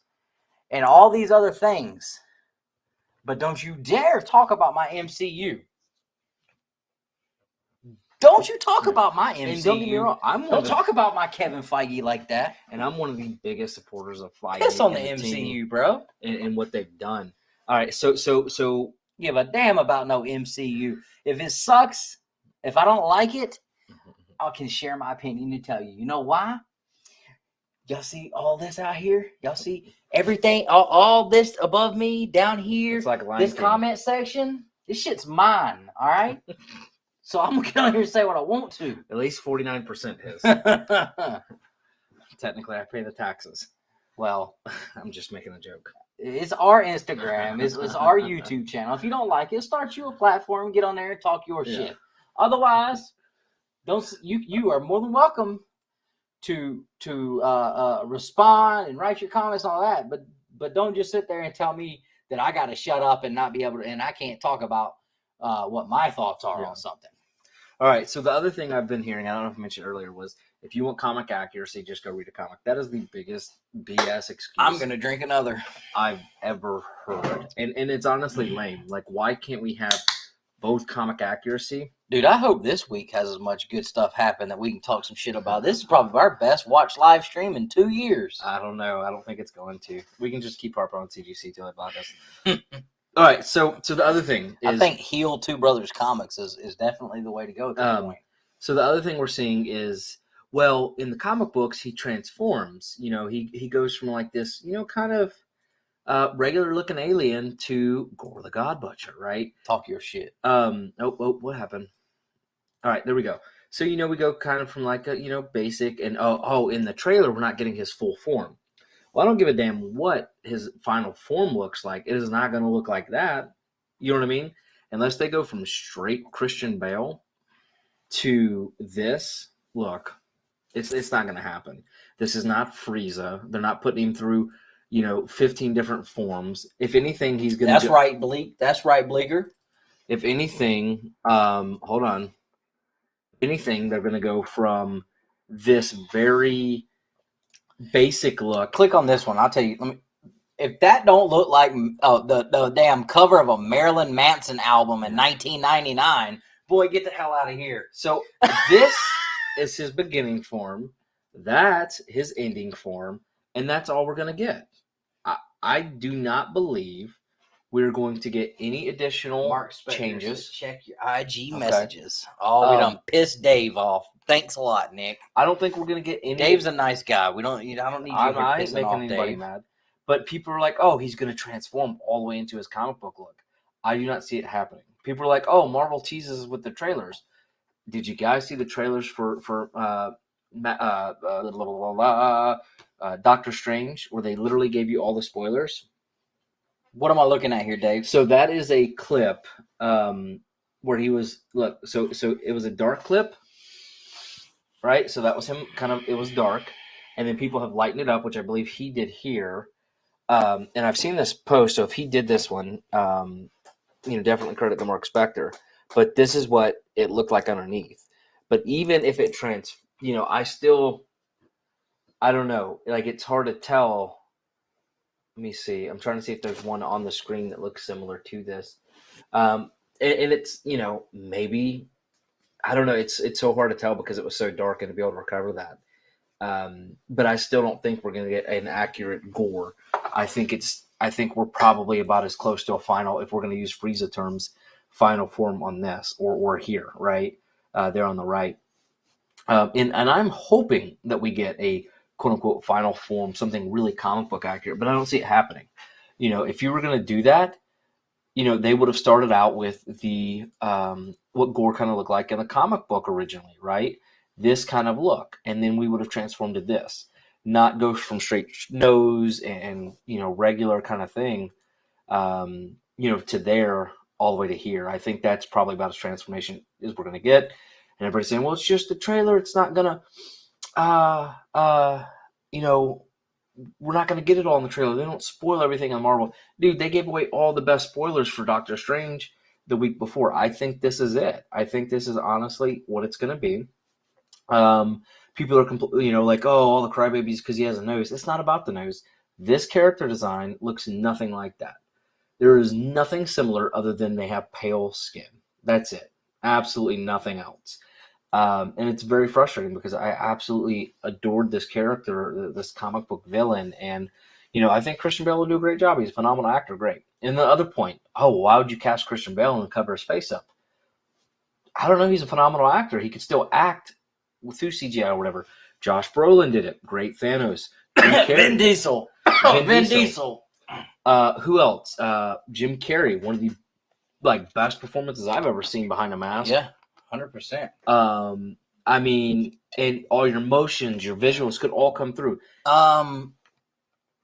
Didn't this guy play one character for 3 movies behind a mask? Yeah, and it was one of his best roles, right? That's a damn good point. He was behind a mask. I thought half his whole face was and you could just And people are saying, another comment I've said, hell, I would rather have great performance than this comic accurate thing.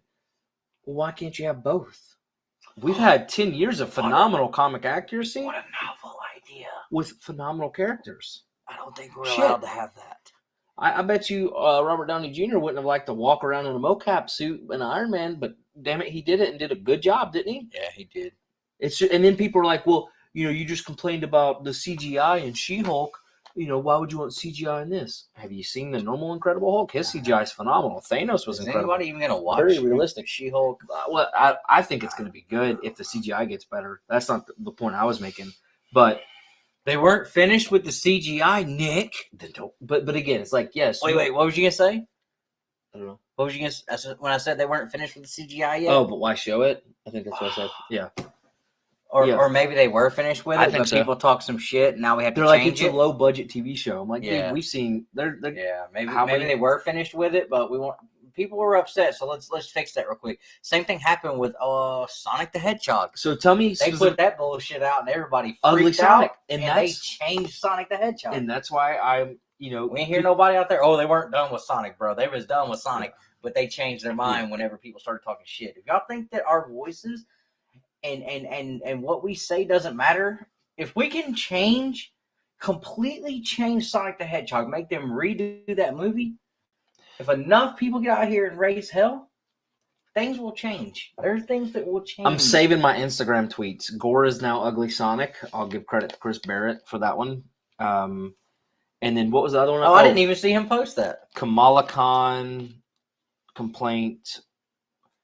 But yeah, imagine if people hadn't complained about Sonic. We would have gotten Ugly Sonic.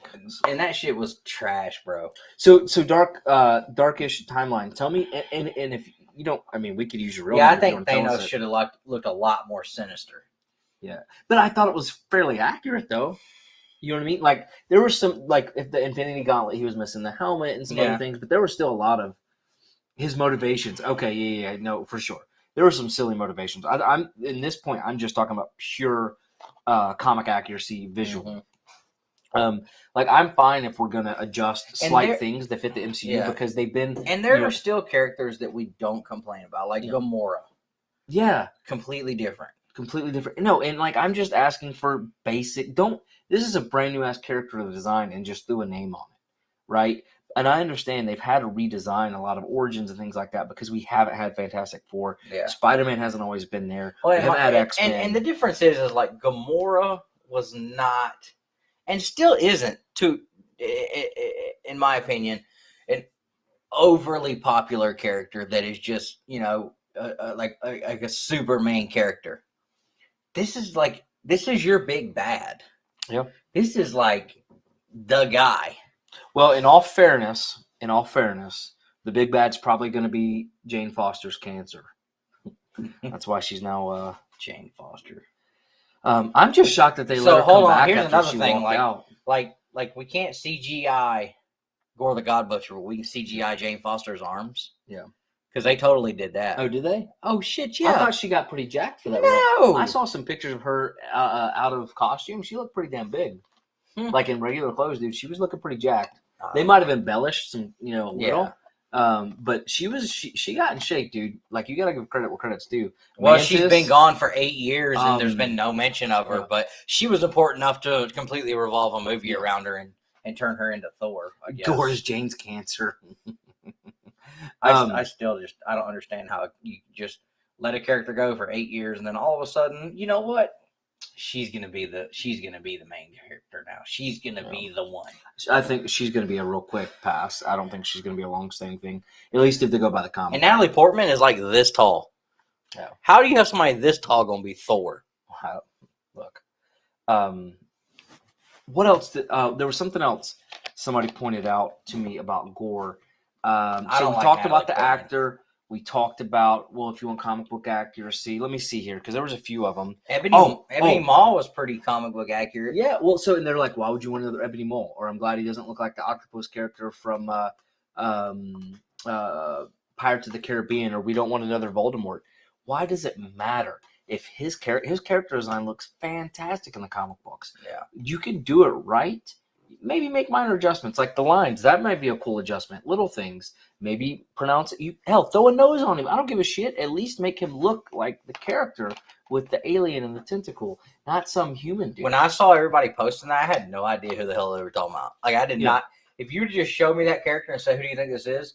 Like, if you would have showed this picture in the middle at the top here where he's got the hood on, I swear to God, when I saw that, I thought it was Marilyn Manson. No. I swear to God. And basically what's happening is he has the black and it kind of, I forget what it corrupts and things like that. So that's where the black's come from, things like that.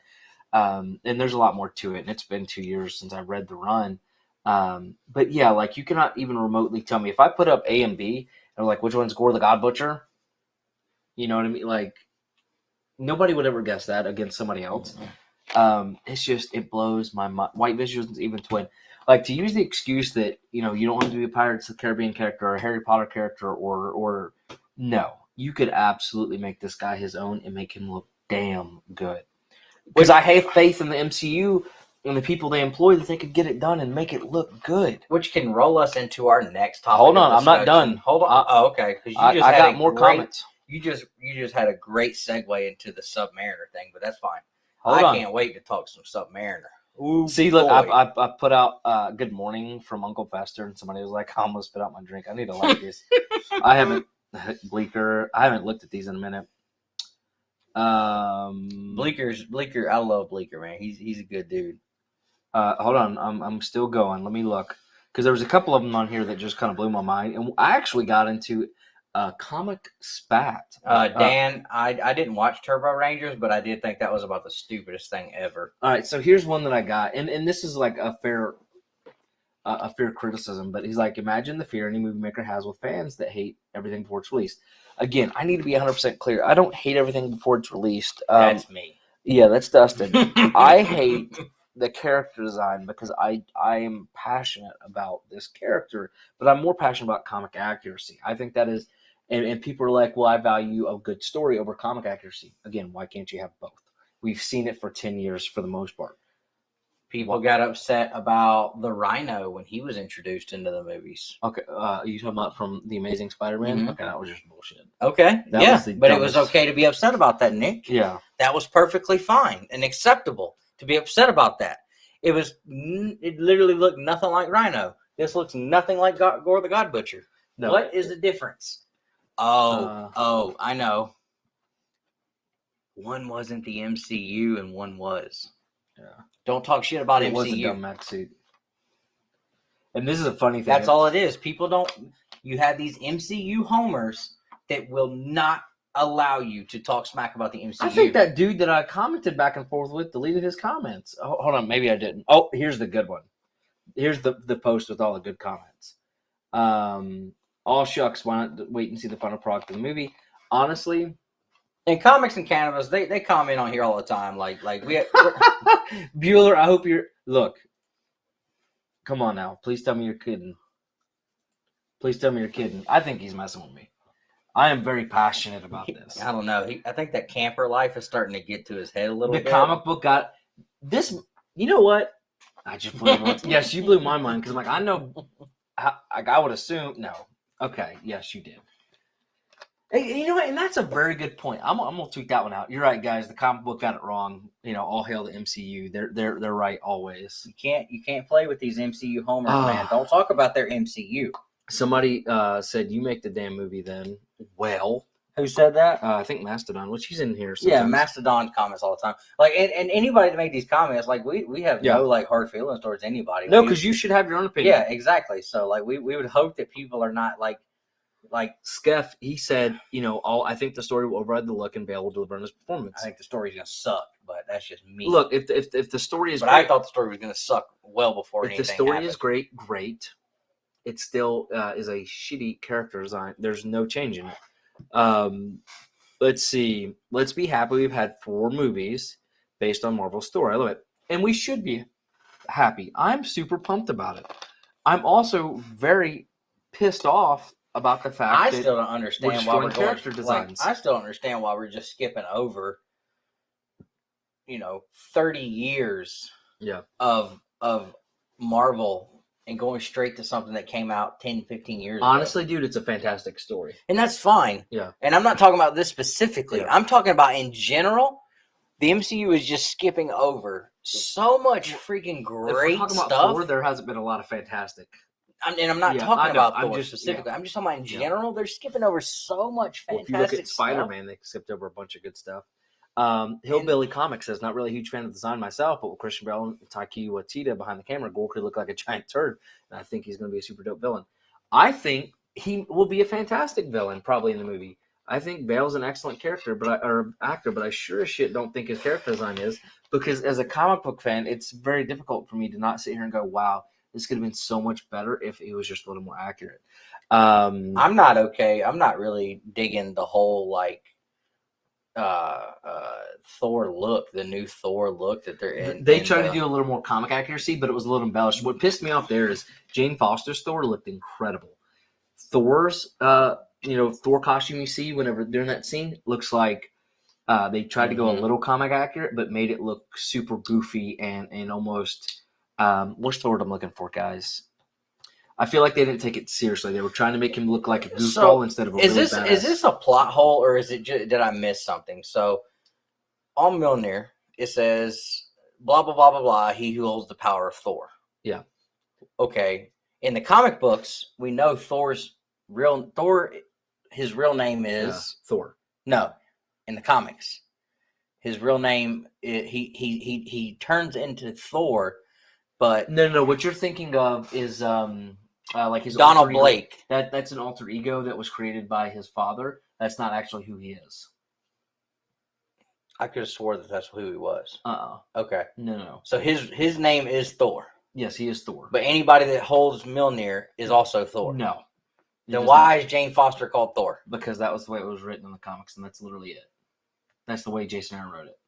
So the plot hole starts in Jason Aaron's run. Yeah. It's not anybody who picks up his automatically Thor. And you know what? I agree with everybody. Jason Aaron's overrated. Yeah. So, and like, there's been a few different things. So, like, in the latest Thor run, he was kind of like an alter, the way Donny Cates made, he was like this alter, not ego, but this creation of Odin. But I'm thinking all the way back to the Journey in the Mystery. Donald Blake was there. Yeah, but he was just he's not, he wasn't like who he really is, so to speak. And Donny Cates isn't just overrated. He is a total shithead. It's looked like he said overarted. That's a word.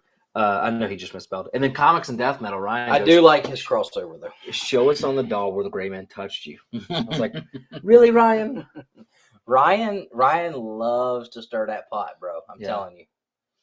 So, and then a lot of people thought that the I've literally never watched Star Trek once ever. Like, hey, I can't stand Star Wars. I'm not watching a Star Trek. You know what? But I bet you it was cool looking, wasn't it, Bueller? So, and here's the other thing. So, a lot of people thought his comic book character design was stupid in the comics, a gray pale alien. I get that, but that's to me what made Gore so fantastic. And I talked to TJ. Hold on. Let me pull this up and finish this thought before I lose it. So I talked to TJ, Flash by Night, and we both had some good conversations. I with like TJ a lot because he is what's the word I'm looking for? Level-headed, very. He doesn't let his both sides. No, not much. Normally, like how I am, but this pissed me off. But people are like, and he even said, I hated the character design. I prefer it, and that's great. That's your opinion, and I think you should be allowed to say it. I just disagree with you, but I'm not going to say you're wrong. But I think this one photo here, and I don't know why it won't pull up. But anyways, this one I have highlighted here, right here, and I'm circling it. Can you guys see? Okay, you can still see. This one. Okay, Gore is literally nobody. He is nothing. He has done nothing special in his life up until this point. But he was struggling through life. Everybody was dying. His family was dying. And his mom kept telling him, pray to the gods will save us, the gods will save us. And what turned this man into Gore the God Butcher is the gods did not save him. He lost his mom. He lost his family. And that's what I think makes Gore great, is because he is nobody. He is nothing. There's nothing special about him physically, from his appearance, nothing, right? He's not Captain America. He's not But definitely ain't Captain America. He ain't the GOAT. But you know, he became the God Butcher. You know, basically through the Necro Sword things. There's a lot to it, but that's what I love about it. That design is what helps make this character great. If this character looked like freaking Odin or something from the very beginning, I mean, tell me that doesn't look sick. Mm-hmm. You know, why are you doing? If he looked like, I don't understand why they're making Zeus like unless he's completely different than he is in the trailer. Like even Zeus is he kind of comes off as like being like a bitch. are you talking about what's his name? Russell Crowe. Yeah. Well, in all fairness, like he just comes off as like a little like he comes off as like Disney cartoon Hercules Zeus like. But in some depictions, and you know, he is like kind when of, I think of Zeus, like I'm thinking like a whole man out here. Yeah. So, but yeah. So anyway, so that's my frustration. I'm seeing if there's any other comments I didn't respond to because. And we're gonna jump into Namor next. Yeah, and then I'll this is where I'll play a little devil's advocate with Dustin, but there's not much defending it. And then somebody said we're never happy. Look, this has just been a terrible week between the rumors with Namor and this. Well, and here's the other normally thing. We're very affable. I'm a very affable human being. And here's the other thing. Like to say we're never happy. Like here's the other thing. What's up, Best Core? We are content creators. Okay, the only way that we are successful at what we do is if we're able to pull some kind of Opinion and to create what am I thinking here? Controversy, friction. No, not friction, just conversation between we're here to create conversation. So whether it be something we like or something we don't like that's the whole thing. Like discourse, creating conversation. But like I said earlier, this is ours. This belongs to us. So if we want to state our opinion, whether you like it or not, that's cool. And you are so welcome to state yours. And like I said, we're not going to hold any. Cause I'll tell y'all right now, me and my Russell, Who Dat Comics and Movies. That is my dog. That is my boy. We are buddies. We have go back like bucket seats straight to the floor. But me and him butt heads on stuff all the time. But you know what? We can have conversations. We can butt heads. We can disagree. But we're still boys. We got to get out here and hate each other because we don't have the same opinions on some damn comics. Shout out to Deegan. Thank you, Deegan. Look, Deegan is the artist of all of these. And our newest exclusive, which drops this Wednesday for Jamestown and the Force's newest title, The Closet #1. If you guys want to get that exclusive, it's a virgin cover, 500 copies only. You can go to our Instagram and get to the website, twobrotherscomics.com. The number 2, brotherscomics.com. Several different packages in there. So thanks, Deegan. We appreciate it, brother. But yeah, like I don't know where this whole thing of if we don't have the same opinion, like we can't be friends. Yeah.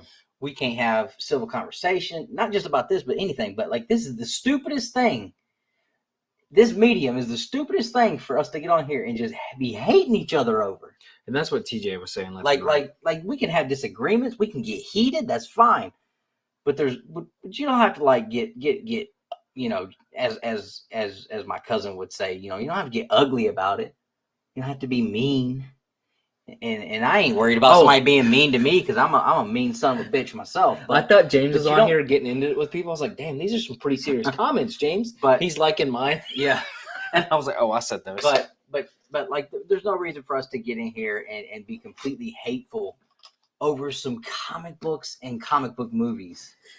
Like that doesn't make sense. But it's absolutely okay for us to state our opinion on some shit that belongs to us.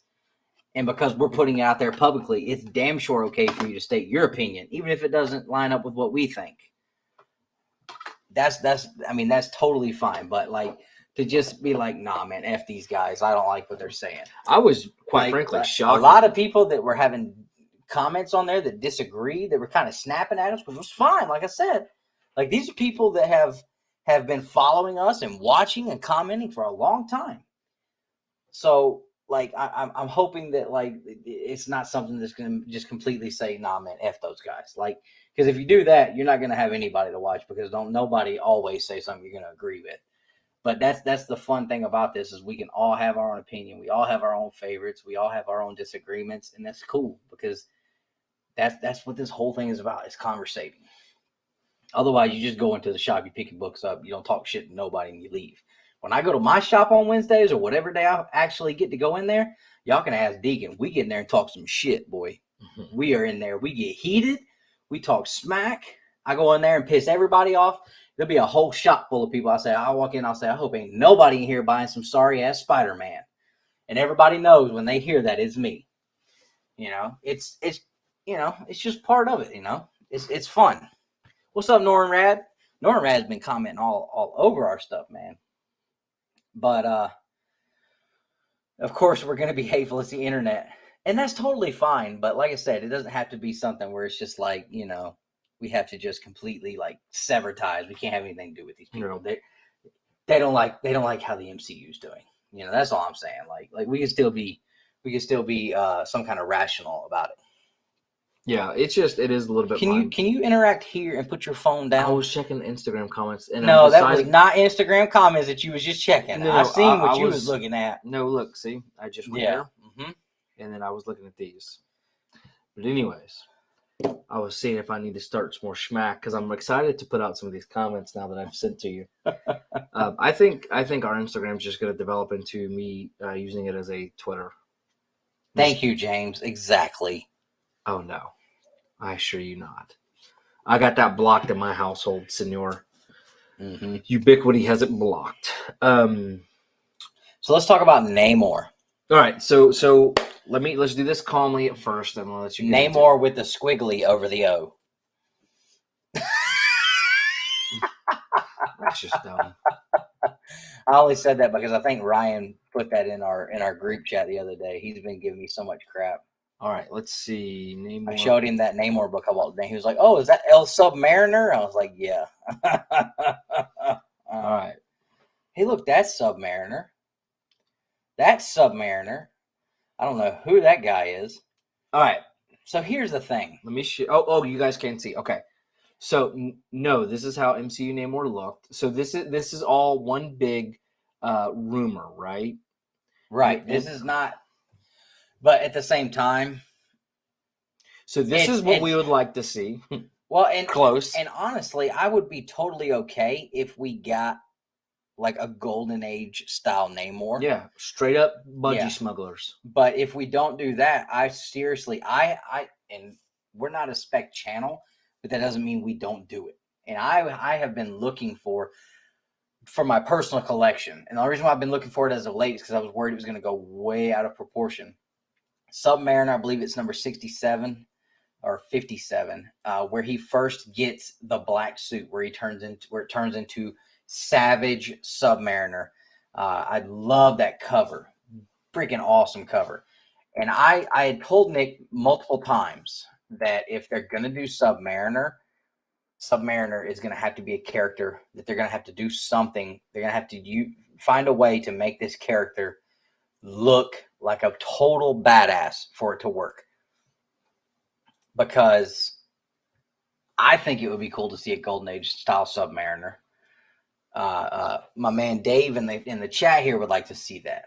I think I have the perfect casting for it. Give me a second. I'm going to share. But we are familiar with the character Submariner. My wife, before I started buying Submariner books and stuff, like, and she, and talking to her about it, she didn't have no idea who Submariner was. My mom don't know who Submariner. There's so many people out there that watch the MCU that don't know dick about the comics. They're not going to know anything. If they just show up with Submariner Golden Age style, they're not going to know who it is. And they're going to be like, this guy looks stupid. Here's my casting. Submariner, Eddie Hall and the Budgie Smuggler, son. Could you imagine him with a little Atlantis spear, a trident? He's already got the haircut nearly. Looking jacked, got the Speedo. He does look good there, dude. Dude is jacked. If you don't know who Eddie Hall is, his chest is he's still got that fat guy chest. Oh yeah, he's got the fat webbing. Yeah. But yeah, so if you don't know who that is, that's Eddie Hall. He's a world-class strongman. Yeah. Phenomenal athlete. And look, if I look like that, I'd be wearing some budgie smugglers too. Who am I? Who am I? But I've always thought that, you know, for the sake of the character in the MCU taking flight as a popular character, they have to go with the Savage Submariner look. And Yeah. and from the Bronze Age forward, that's really how he's been depicted. Yeah. And Submariner's always been this like super tough guy, total asshole character. Oh, he's a total a-hole. And I've said, man, I can't tell you how many times I've sat here with Nick and Justin and said that, because Nick's always been like, man, there's no way they make Submariner cool. There's definitely a way to make Submariner cool. And there's definitely he's a great antagonist character. Yeah. And he's got more than enough history to pull anything you would want to use to make this character cool. But now it seems like from the rumor mill, they were going to dismiss all that. Which completely again, dismiss. I mean, we're talking about one of Marvel's first two characters. Something like that, yeah. Human Torch, Submariner, Marvel Comics #1. From this guy, and I've said it multiple times, this character to me is a very, very undervalued and underappreciated character. This guy is comic book royalty. Yep.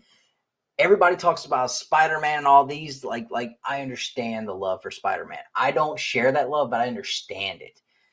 Superman, first superhero. Yep. Batman, Marvel or DC's second superhero, basically, right?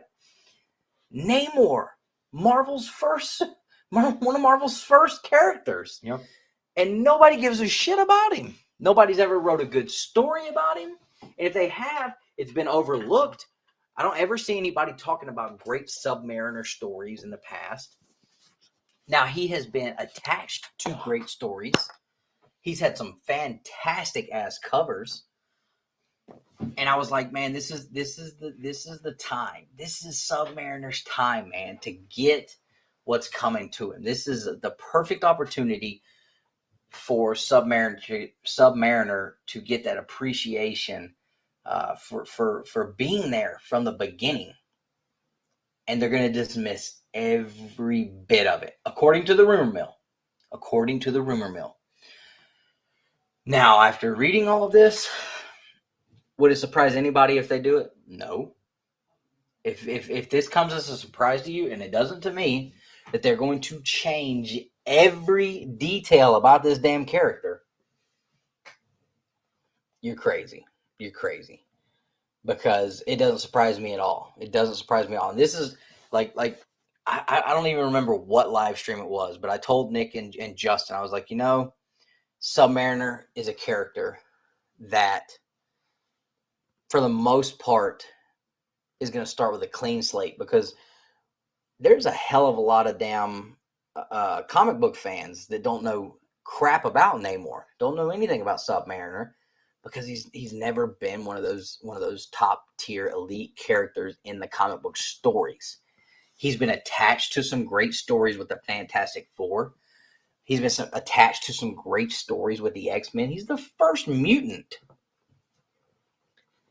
But he's never had that best-selling book out on shelves. When's the last time we even had a Submariner title? I couldn't tell you. I mean, I really couldn't. But I've always thought the character was really cool. And my first introduction to Submariner, oddly enough, was through the What If series and his association with the Fantastic Four and Sue Storm and that whole thing. And I thought it was super cool. I was like, man, I like this character. He's a total asshole all the time. And I mean, if you've watched the channel, if you know me at all, like, you can definitely understand why I would be drawn to that character. But to completely dismiss all of the history behind this character, and he's not going to be from Atlantis, and we're not going to do any of that, because we don't want people to associate him and think he's Aquaman. Like, this character's been around longer than Aquaman, bro. And now, yeah, Invaders, and that was so long ago. But now we're gonna change him. We're gonna change him, and yeah, I would love for that to happen, Dan. That's what I was saying earlier. Like 67 is a book that I've been after, and I'm watching. I actually have on my eBay watch list, I think a 9.6 in that book, and I haven't pulled the trigger, but I really, really want to, just because. Okay, I'm looking at a 9.0. That's what I've been watching, a 9.0 on eBay, and I haven't pulled the trigger on it because I've got so many funds tied up into other stuff that I'm trying to do. Because I'm really pushing and working towards getting myself into being able to make my living through comics, working at my local comic shop, and some other things that I'm working on. So me buying personal collection books is kind of on the back burner right now. But I can't understand how you can take a character that has this much history, that has been around for this long, and we're going to dismiss it all and completely change him. It's just crazy to me. Imagine if they were to do that with, I don't know, any of Marvel's other big characters. If they were to change completely dismiss the history behind, help me out here. Black Panther behind Captain America behind Hulk. What if Hulk was pink? Never Bruce Banner? Hulk was never Bruce Banner. That wasn't a thing. People would lose their shit over that. Black Panther wasn't from Wakanda. He was from Ireland or something. You know, let me see. I'll look over here. Captain America was not frozen, and we're going to completely, get rid of that. I mean, what if Wolverine? Yeah, Wolverine. Like Wolverine's not a Canadian anymore. We're going to dismiss Wolverine. As Canadians would be pissed. We're going to Wolverine's not from Canada. Now, one argument I've heard is, well, and you may have already said this, well, they're just going from one mythical city to another. That's BS.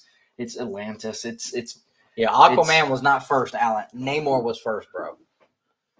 Namor is OG before OG was around. But and the costume design is not totally off. But the fact that we're just not even going to make this guy from Atlantis. Yeah. If they do that, that is ridiculous. Mm-hmm. All because of the Aquaman thing. Like, well, why'd y'all let DC beat y'all to the punch? Yeah. Well, I wouldn't assume Submariner would fall under any of the Fox properties, right? No. They just maybe never found him interesting enough? I guess so. Why are y'all doing him now, then? Dude. I'm here. TP here. TP here. Hey, see? I was just telling y'all. Russell is one of my seriously one of my dearest friends in this community. But me and my man go at it. And we have our disagreements and we have our arguments, but we are still boys. And that's something like as a community we can't keep losing track of and losing sight of. And I think it happens all the time. One thing, Russell, I was going to ask you. So I'm the one that did all the Gore the God Butcher posts this week. And you put on there like expectations versus expectations. Are you talking about like comic book speculating, that kind of thing? Because yeah. My opinions had nothing about comic book speculation. Yeah. So exactly. And that's why I was telling him earlier, Russ, was because we had a lot of people commenting on our Instagram that are people that have consistently supported us over the years, but seem to be getting like real like. Look, you upset Alan. He stands corrected. Don't correct Alan. Oh, I will correct Alan. Thank you for the manga. I'm gonna. Alan's a grown ass man. He can take it. But I was we've had people that have like seriously like seems like they kind of like are taking this stuff like super personal, and it's like I'm like man, like this is a real dumb thing for people to really like just sever ties over. Like it wouldn't be fun if we all had the same opinion about these comics and these characters. Like it wouldn't be fun. Like there's no conversation to be had, and there's no discussions to be had, and but it's totally That's why we're here. Oh, okay. Who that? Because I was just trying to get some clarification on the expectations. Well, and I think that had a lot to do with like the Doctor Strange, where people were getting upset and hating on that movie because this character didn't show up and that character didn't show up. Well, nobody told you they were going to show up, bro. You was just specking so hard on that shit. You wanted it to happen, then you got pissed off because it didn't. Like, you can't be that way, and it makes a whole lot of sense. But yeah, I mean, you can't let this stuff, let the conversations and stuff get so personal that you're just gonna like straight up hate somebody over it. Like, it's crazy. Like, you have to be able to have that ability to have a conversation, and we can still be cool. And like, me and Russell are a great example of that, because me and him, we have a lot of the same opinions on a lot of things, and we have a lot of different opinions on other things, but we're still boys at the end of the day. I don't even like you. I don't like you. So look, you ain't got to like me. It cut from here, all the way down to there. That's a good one. Keep it band-aided though, seriously, because it'll heal itself back together by tomorrow. Yeah, by tomorrow. I'm serious. I'm gonna put. I was just letting it breathe for a second. This right here, you remember how bad that was? I hit the bone on that. Yeah. Ooh. Gore the comic motion picture is fantastic. You got that right, bro. Send that to me if you don't mind. No, this is not like I was cutting some bread up, so it gets. I'm letting my daughter make some French toast with my mom tomorrow. She's up visiting with Dustin and them, and I was cutting. I bought some bread, and I just bought a knife set and this beautiful knife bread. How did you even do it? Like, because we got 30 people hanging out. Super talk about. Long story short, I'm used to this cheaper knife that takes a minute to cut through, so I plenty of time to move my hand. I go one in, and it goes all the way to the bottom of the bread. And I mean, I feel it cutting through, and that was one of the reasons we were late, because like I've never been cut this bad. I've bled a lot, but never been cut and felt it. And I was like seriously about to pass out, and then I got people mad at me because but my hand above my head. Let's place bets on whether or not Namor will have nipples in the MCU. Bro, he better have some nipples. He needs 4 of them. If they can give Batman and Robin nipples, bro, they can give Submariner nipples. Yeah. But yeah, I don't, and like, here's my thing, like, because I know there's people out there that are going to say, "Oh, you just have issues with him being Hispanic." I don't have issues with him being Hispanic at all. Oh, did they updated the CGI? You can cast an actor that is a Hispanic actor to play Namor, and I don't care as long as he does a good job. But what did kind of irk me is the fact that we're just going to dismiss this man's whole origin story altogether. Dustin, and then I see people all the time on Facebook. Comic accuracy ain't shit. If you want to read the comic, go up and read it. I know. Bitch. And then I see people on Facebook in Jim Mint's group, because we're in there. Jim Mint's a good friend of ours, and I see in Jim Mint's group is full of people that will hate on some shit. Yeah, and talk. He just lets it. He's free. Jim lets it go, and that's cool. Like, I have no problem with it.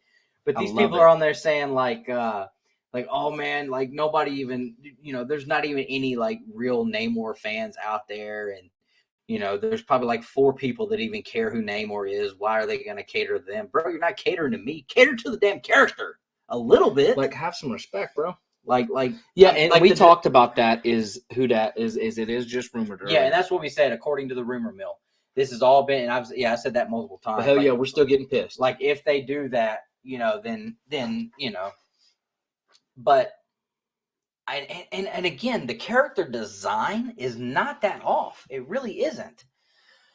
And I still think it would be cool if at some point we do get that Savage Submariner look. I think that is the look, and that is the character that they could use to continue to elevate the movies. I think Submariner is definitely a key character that they can use to he elevate. Could literally take on the place of RDJ or Iron Man. He is that level of character. You know what I'm saying? Is that what you were saying? That's what I'm saying. Like, that's what I'm saying. He's a character that can elevate the MCU if done properly. Yeah. But I find it hard to believe, and I really hope that these rumors are not true. Bro, I really hope they are.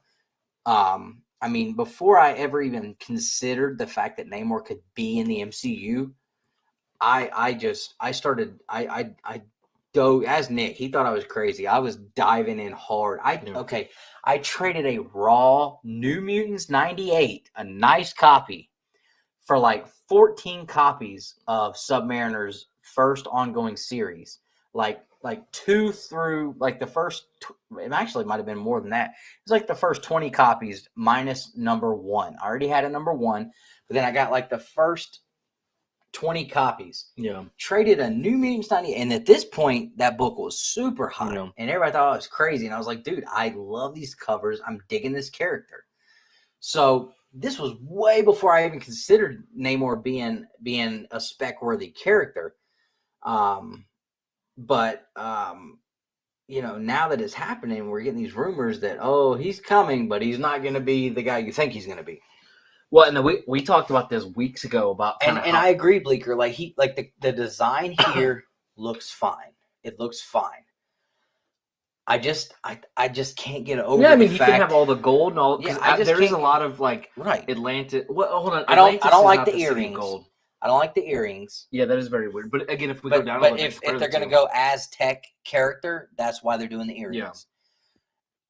Yeah. And everything else pretty much is cool. I still think they need to go full blown budgie smugglers. Yeah, I think if they're going to go this route, like put him in the Speedo. But the fact that we would consider taking away his Atlantean origin is just insane to me, because we don't want people to confuse him with Aquaman. Yeah. Well, bro, his name's Submariner. And if you make him badass enough, nobody's going to give a damn about Aquaman. Right. You know, it is very weird because throw in some kind of smug comments about like, I don't fuck fish. Easy. You know, I mean, Aquaman did do that. Like there's little things they could do to throw shade at Aquaman with this character, and use him being from Atlantis, the same place Aquaman's from. Well, but throw some serious shade at Aquaman. Like there's ways they could do it. Yeah, but honestly, if you're that, it's way past midnight, and we already said this wasn't going to be a PG show. Let's be very realistic. DC in no way, shape, or form is going to compete with MCU right now. It's just not going to happen, right? And you're right, and like I said, Mark, I've said it a million times. Like I think it is a complete tragedy that Namor does not have a fan base, and it's because he's never been a prominent character in the comic books. They probably just never had a good writer for him. That's what I'm saying. But he's fantastic. He's been a great part of the Defenders. He's been a great Illuminati, right? Was really he was in the hilarious. But he's been great with the Fantastic Four and was with great X-Men. in the Brubaker run. Captain America. He's always been a great side character. Yeah, I think if he had a really good writer, he could be so much better. But that's the thing, you know. And Human Torch, you know, there's I couldn't even imagine how many people that don't even know that the original Human Torch from Marvel Comics #1, when Namor came out, is not the same Human Torch that is in the Fantastic Four. Actually, it is this Human Torch that they used to make Vision in the comics. Must have winged feet. Exactly. Oh yeah, for sure. But you know, that's my only thing. You know, I don't care about who the actor is, as long as they do a great job with him. But I do care about them completely dismissing how many years? Like 80 years, 90 years? Well, hold on. So he's from 1939 to 80. Right at 80. Right? 80 years? Something like that. 80 years of history of this character is just going to be dismissed? I mean, what if people fall in love with this character and decide to go like digging through the comics and reading about him? And they're like, "Holy shit, this isn't Namor." That's not what people say on Instagram. That people don't care about comics or read comics anymore. So why did we go with comic accuracy? Oh, somebody literally commented that. They're like, "What are you talking about? Nobody reads comics anymore." Like, dude, I've already read over 1,000 comics this year. F off with comics and manga. Hell, and 690 of those are Spider-Man, and like 300 of those are the Clone Saga bullshit. I got 3 down. Should I go for another, guys? No, absolutely not. Fire emojis in the chat if I should go for another. Absolutely not. I do that on Whatnot all the time. Like, you guys want to give away? Fire emojis in the chat if you want to give away. Straight up cut the tip of my finger off. You need to wrap that up. I'm about to wrap it back up. After this. I'm breathing on it. All right. But so we've talked CGC, we've talked Namor, we've talked Gore the God Butcher. Now let's talk. Any other hot topics you guys want our opinion Hold on. Should we talk about Brian Shaw not winning this year, the world's strongest man? No. Hurts my heart. So the Blue Beetle design. Oh, let's talk about comic accuracy. Blue Beetle design. And by the way, I did a whole video on this. I need to re-release it because it did 12 views last year, and I worked really hard on it. It was when shorts first started. I'm super pumped. All right, so let's go through this. This is so much easier. You need to move to Huntsville so we can do these. I know. I really like us being able to sit here on screen together. Imagine if we were able to record together all the time. Yeah. Do you guys think this would be better content than what we're doing now if Nick and I are able to, even if it's not in the same screen, but like give you edited content where we're having more dialogue, conversation about things and put that out as content? Do you guys think that would be something you would see as more enjoyable than what we're doing right now? Have a good night, Best Core. We're trying to find ways to. Are you saying the question or question? I'm assuming the question. The question, yeah. We're trying to come up with ways to revamp the channel because we kind of feel like we've gotten stale. Look, but I'm super pumped about friggin' Adam Warlock. Oh yeah, that is stupid why they do that, but I am pumped about Adam Warlock. Yeah, I am too. That actor has gotten jacked, and apparently he and Florence Pugh are doing some things. The new Black Widow. Are they? Stop. What? That's just a little too much here. I'm making my thumb disappear, dude. Yeah. Look, we're censoring. I'm making my thumb disappear. Live censoring. That's all I was doing. But anyways, dude is looking jacked. They want to see more of us just having conversation and getting into some shit. I think that, yeah. I don't know if Nick will make time for that. I will make time for you guys for that. Well, he won't do it. I haven't even had time to edit your videos this past week. Guys, I got my FF1 back from CGC. If you want to see what I got on my FF1 from CGC. These are all the videos. I have to do my Amazing Spider-Man videos. I have a CGC unboxing. I have a new Spider-Man book I'm going to show off. Another new Spider-Man to show off. A bunch of omnibuses I bought to show off. A review of graded comic book hangers. I got a package from IDW, and I was appalled at how that came. I haven't watched that one yet. A Fan Expo. Yeah. If you guys thought me getting a package from the UK with books wrapped in freaking paper towels was crazy. When did IDW send you a book? Did you buy something? Yeah. Oh, see, really? Because when I was shipped something from IDW, shit came in a massive box with bubble wrap around all of it. Yeah, I was appalled at this. Tell me they didn't. I guess I'll see it. No, you cannot. It's actually should be like, you guys want to see some magic? Oh, hold on. Somebody threw a fire emoji in the chat. There was a bunch. So honestly, I don't Blue Beetle. Hold on. So James, I don't even know what the question's relevance. That's ugly. I'm reading Ugly Sonic. Oh. Yeah, the paper towel video, that was terrible. You know what pisses me off is I had a 10% click-through rate, and YouTube just doesn't recommend any of our video. 10% click-through rate. Somebody dropped a comment and said, you bought it from a Facebook person. What do you expect? I'm like, well, it was a Facebook comment group, so I kind of expect them to, I don't know, give a shit. Oh, okay, James, I didn't know that. So this, now, while this is not... Oh, I see. Yeah. Duh. We've talked about that before. And, but unfortunately, James knows this, but this isn't the OG. This is, not Jamie Reyes, but it's Jaime Reyes is the way it's pronounced. But it's still accurate to the comics. Somebody said it was cosplay look, and I'm like, bullshit. Show me a cosplayer. This is damn good. And after they do some editing on it, hey, does that mean anything? Pym Technologies. Hank Pym. I know, but that's really cool. That's Marvel. I know. He should probably be fired. Dustin. What? Blue Beetle's DC. Oh, shit. For whatever reason, all this time, I'm thinking... I was waiting for him to try to act like I was a dumbass, because I know he was about to do it. So you're absolutely right. Like this isn't like OG Blue Beetle, but it's still comic accurate. And to me, this would be the same as if they did the Savage Submariner costume right out the gate. Like, they didn't give us the original, but they still gave us something comic accurate that looks better than the original for today's on-screen market. I thought, wow, really? Why is that dumbutt wearing Pym Technologies? Do you not remember the text message I sent you? I said, you ain't shit and got a hair on your balls if you don't put up an Instagram message saying DC can cast great characters or great actors and still get comic accurate. Why can't Marvel do it?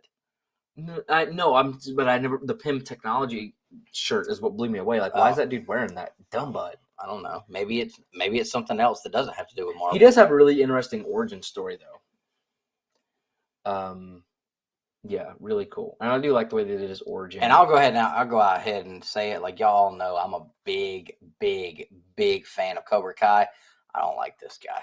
I think his acting is a little subpar, and I don't buy it. I think he's really a hokey actor. Oh, he's from Cobra Kai? I've never watched it. Yeah, I'm not a fan of him as a character on Cobra Kai, but I don't know.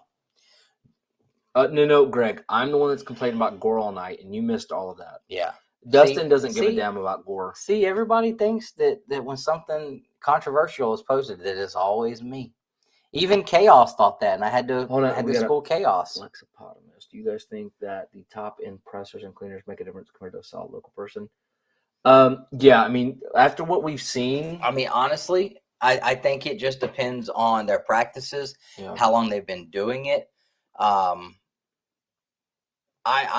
getting into pressing and cleaning myself. The guy that's going to teach me. I think you're going to, if you see him at Huntsville, dude, you're going to have to square up with him next time. Bro. That's like two of Dustin's loves. Yeah. But going back to the pressers, like, I mean, the only thing that, when you look at like somebody like Avery's pressing, like the guy's top notch. The guy that's going to be teaching me, the guy's top notch. But he's not known for it because he doesn't press other people's stuff. He presses his own stuff. He takes care of his stuff, and he makes his money off that. So really, it's going to come down to their experience levels.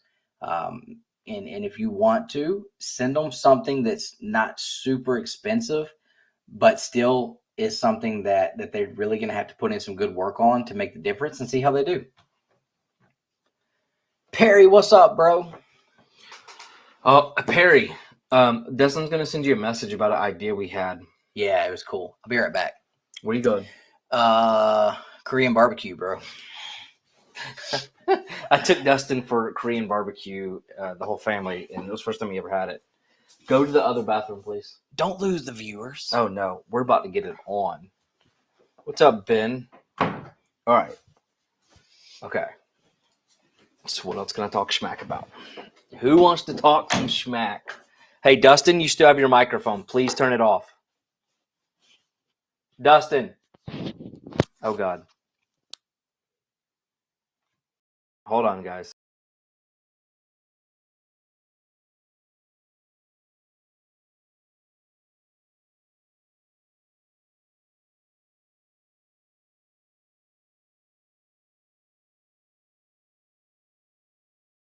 He still had his microphone attached and was going to the bathroom. Not a good idea. That would have been terrible. No, Greg. That is definitely something to clip. Oh, Bat Manga. Got to do a video on Bat Manga. So good. Has anybody else been watching Batman Unburied? Let me complain about Batman Unburied since we are in negative mood tonight. So Batman Unburied podcast on Spotify, super popular. However, it is not a Batman podcast. It just is not. What it is a subpar Bruce Wayne that you get like 4 minutes of in the first episode, and then the next several episodes are nothing. I know everybody's laughing.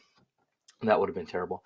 Is literally nothing but Barbara Gordon and the Riddler. Okay, and they're little minor spoilers, but it's not that great. If they would have come out and said this is a Barbara Gordon, or it's not even Batwoman type Barbara Gordon, it's just Barbara Gordon as a police officer. I have listened, let me tell you, I want to say 6 or 7. And until and at this point, yeah, I just finished 6 the other day. Let me see. So they've released 7 and 8 on Tuesday. I haven't got to those yet. But up until 6, still not a single Batman. Okay, up until the very end of 6, I think, where they kind of, let the thing. But if I'm being candid, not a huge fan of the voice actor who's playing Bruce Wayne or Batman. I just don't think it's very solid. Honestly, the voice acting as a whole isn't very great, if I'm being candid. I did really like, there was another Batman podcast. I want to say it was on HBO Max. It was the Audio Adventures. And I really liked that guy's portrayal. Jeffrey Wright. Jeffrey Wright was a phenomenal Batman and Bruce Wayne. Super good. I thought that one was way better. Yeah, see, thank you. Batman's voice is terrible. I mean, it is god awful. And I'm like, man, am I just being negative? But dude, it's pretty damn rough. But I did really like Batman Audio Adventures. I don't know if everybody's listened to that. That's what this one. It's on HBO Max. I think it was a significantly better one than the one on Spotify. Right here, guys. So that's really good. And the voice actors here, Jeffrey Wright, who I believe is also the Watcher. It's freaking awesome. I honestly, I felt like the background audio, the noises, things like that, were really good. And honestly, in Batman and Bird, I feel like half the time you're listening to it, right? And I like to listen to mine while I work or whatever. And I felt like literally it was just two guys standing in, with a microphone like this, repeating their lines back to each other with nothing else going on, and just like an empty room. Like Gordon or Barbara Gordon and the Riddler, and they'd just be like, come on, we need something. But I will tell you guys, the best. Yeah. I think they're both bad. And I love the actor. I think he's M'Baku. I forget his name, but I believe his name is M'Baku, and super good, good actor. Not his name, but the character he plays in Black Panther. Super good actor. But man, I am not a fan of anything he's doing in Unburied. But definitely check out the Audio Adventures. But if you're going into Batman Unburied expecting a Batman podcast, it is not. It is literally just a Barbara Gordon detective kind of thing. Duke Winston, that's his name. Basically, at the core of it, Batman Unburied is you start with Bruce Wayne. His parents are still alive, and minor spoilers. I'm going to try not to. And then all of a sudden, he's dead. Bruce Wayne is dead, and Barbara Gordon is trying to find her. And so it's kind of a bait and switch. Like, we're seeing a lot of things happening now. Hell, even Paw Patrol's baiting and switching people. We watched the movie. Man, made Chase a little, destroyed Chase, the main character, and then brought in this new girl. She was interesting, but like, come on, don't ruin your cool characters just to hype somebody else up. But that's what it was, man. Total bait and switch there. Terrible. What else? What else you guys want to chat about? Christian Bale's, because I don't want to get into some of the next topics without Dustin. Batcave. Let's see. What are some other things you guys want to have opinions on? Anything else happened this week? Amazing Spider-Man. I can talk about Spider-Man. Oh, so quick update if you guys don't know, I'm reading all of Amazing Spider-Man, every single issue of the Amazing Spider-Man run. Finished up volume 1. I did not read the Audio Adventures comic, didn't realize there was one. Is it any good? Oh yeah. Yeah, that started off pretty early, Flexpotamus. Yeah. You sent a link to the God the Butcher. Okay, cool. Awesome, man. I will check it out. Thank you. But yeah, we literally spent an hour and a half on that probably, guys. If you've been here for that long. I would say probably close to an hour and a half. I'll have to check that out. I really did enjoy it. The best audio podcast I've ever heard comic book wise is without a doubt Wolverine, The Long Night audio podcast. Oh my gosh. Long Night. Amazing. There's 2 parts to it. Oh, they did a digital series. What? And they also did comic books of this. Seriously, so good. I guess so. There's a Long Night, and then I want to believe there was the Lost Trail. Oh, both of these were so good. The scenes they create audio in an audio manner, just absolutely wonderful. I wonder if they're ever going to do a follow up to these. If anybody knows, that'd be great.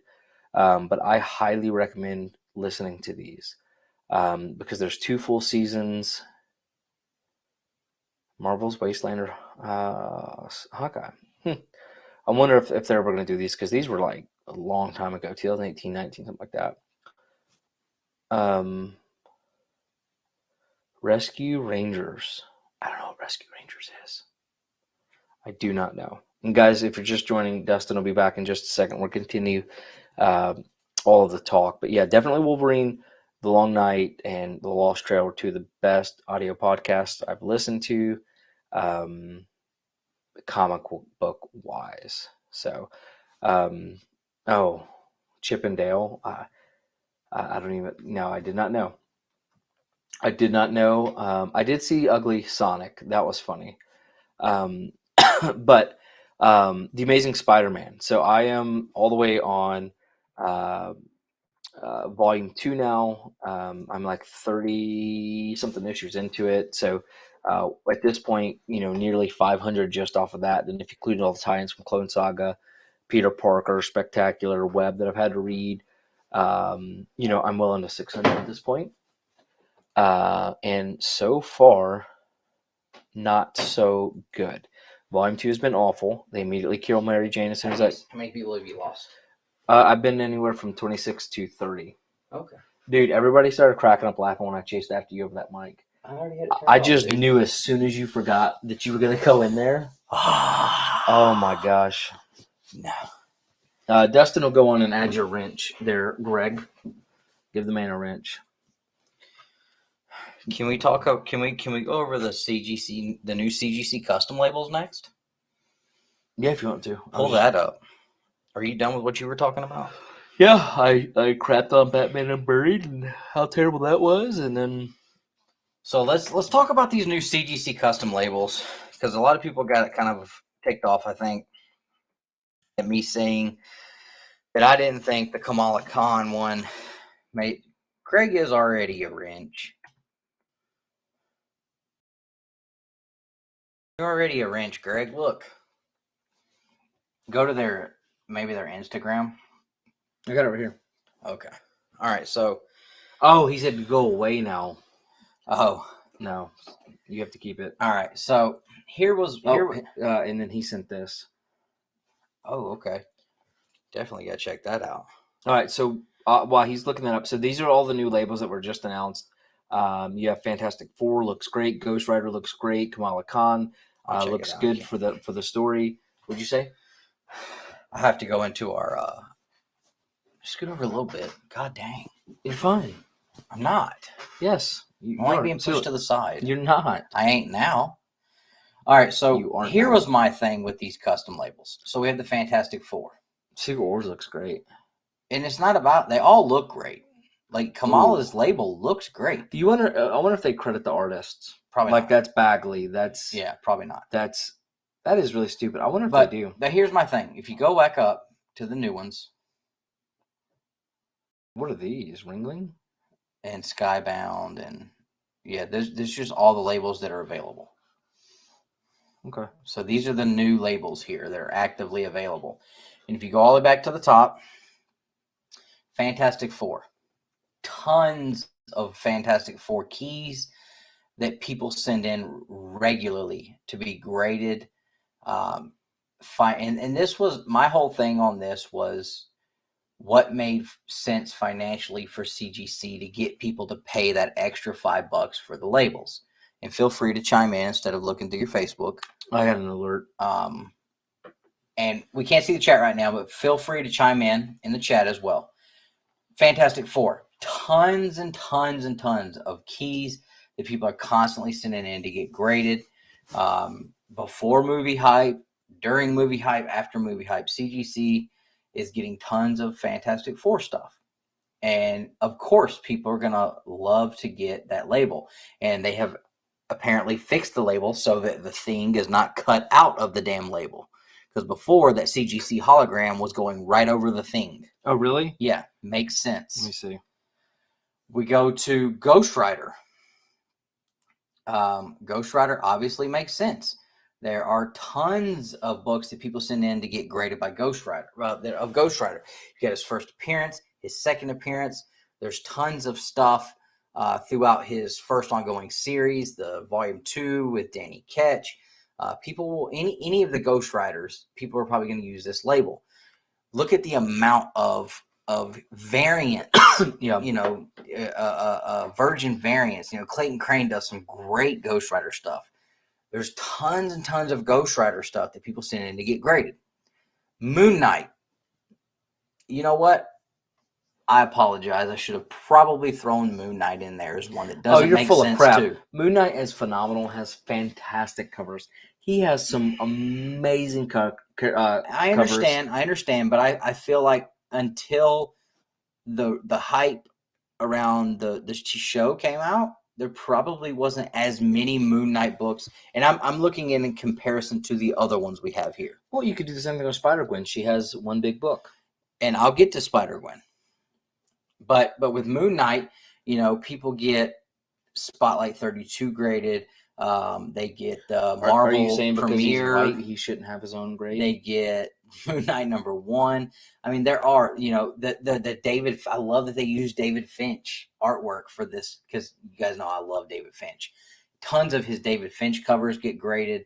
But I feel like Moon Knight at this point, you're probably going to get less than you were before of Moon Knight books submitted. So maybe that one is a little late. You're a little late to the game on the Moon Knight label, I feel like. We don't even have to talk about Black Suit Spider-Man. That's a given. We don't even have to talk about that one. Okay, you get to Spider-Gwen. You have Into Spider-Verse 2. I'm sure there's a bunch of covers because I was going to say she's got heavy. Tons of variants people get graded left and right. Right, okay, so we'll give Moon Knight that pass then. You made an argument, fine. Spider-Gwen has tons of variants all the time. Venom. We've had a Venom label. People are going to send in just to get this Sam De La Rosa label. And people are going to send it in because Venom's been such a long-standing fan favorite character. The Jim Lee X-Men is a no-brainer. It's an absolute because there are literally millions of copies of it. Well, and not only that, but that's the X-Men people know and grew up with. That is the animated series X-Men. And people will put that X-Men label on all kinds of shit. Daredevil is a no-brainer. No-brainer. Dr. Doom, no-brainer. And this is where we're going to try. Hold on. I don't know, because Dr. Doom, if we're being honest, remember, we have not been into comic books as long as a lot of people, and Dr. Doom has always been. No, I understand, but real quick, name a comic book that you would send up to get graded. FF5. Okay. FF Annual 2. We have 2. Superheroes number 20. 3. The Amazing Spider-Man number 5, 7, or 9. I forget which one that is.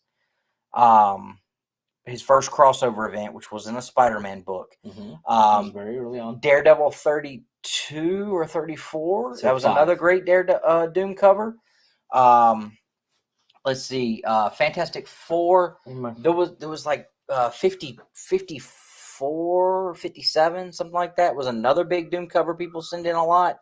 The Doom cover where he's coming over the top and all the Fantastic Four is running away is another one that everybody sends in to get graded. I'm trying to think. Because there's a couple more I could name. Yeah, I mean, I've really dove into Fantastic Four over the past couple of years, but Doctor Doom is a long-standing character that people love.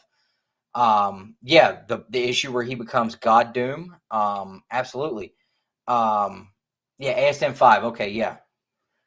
these are characters that I think that have a high level of books that people are constantly sending in to get graded.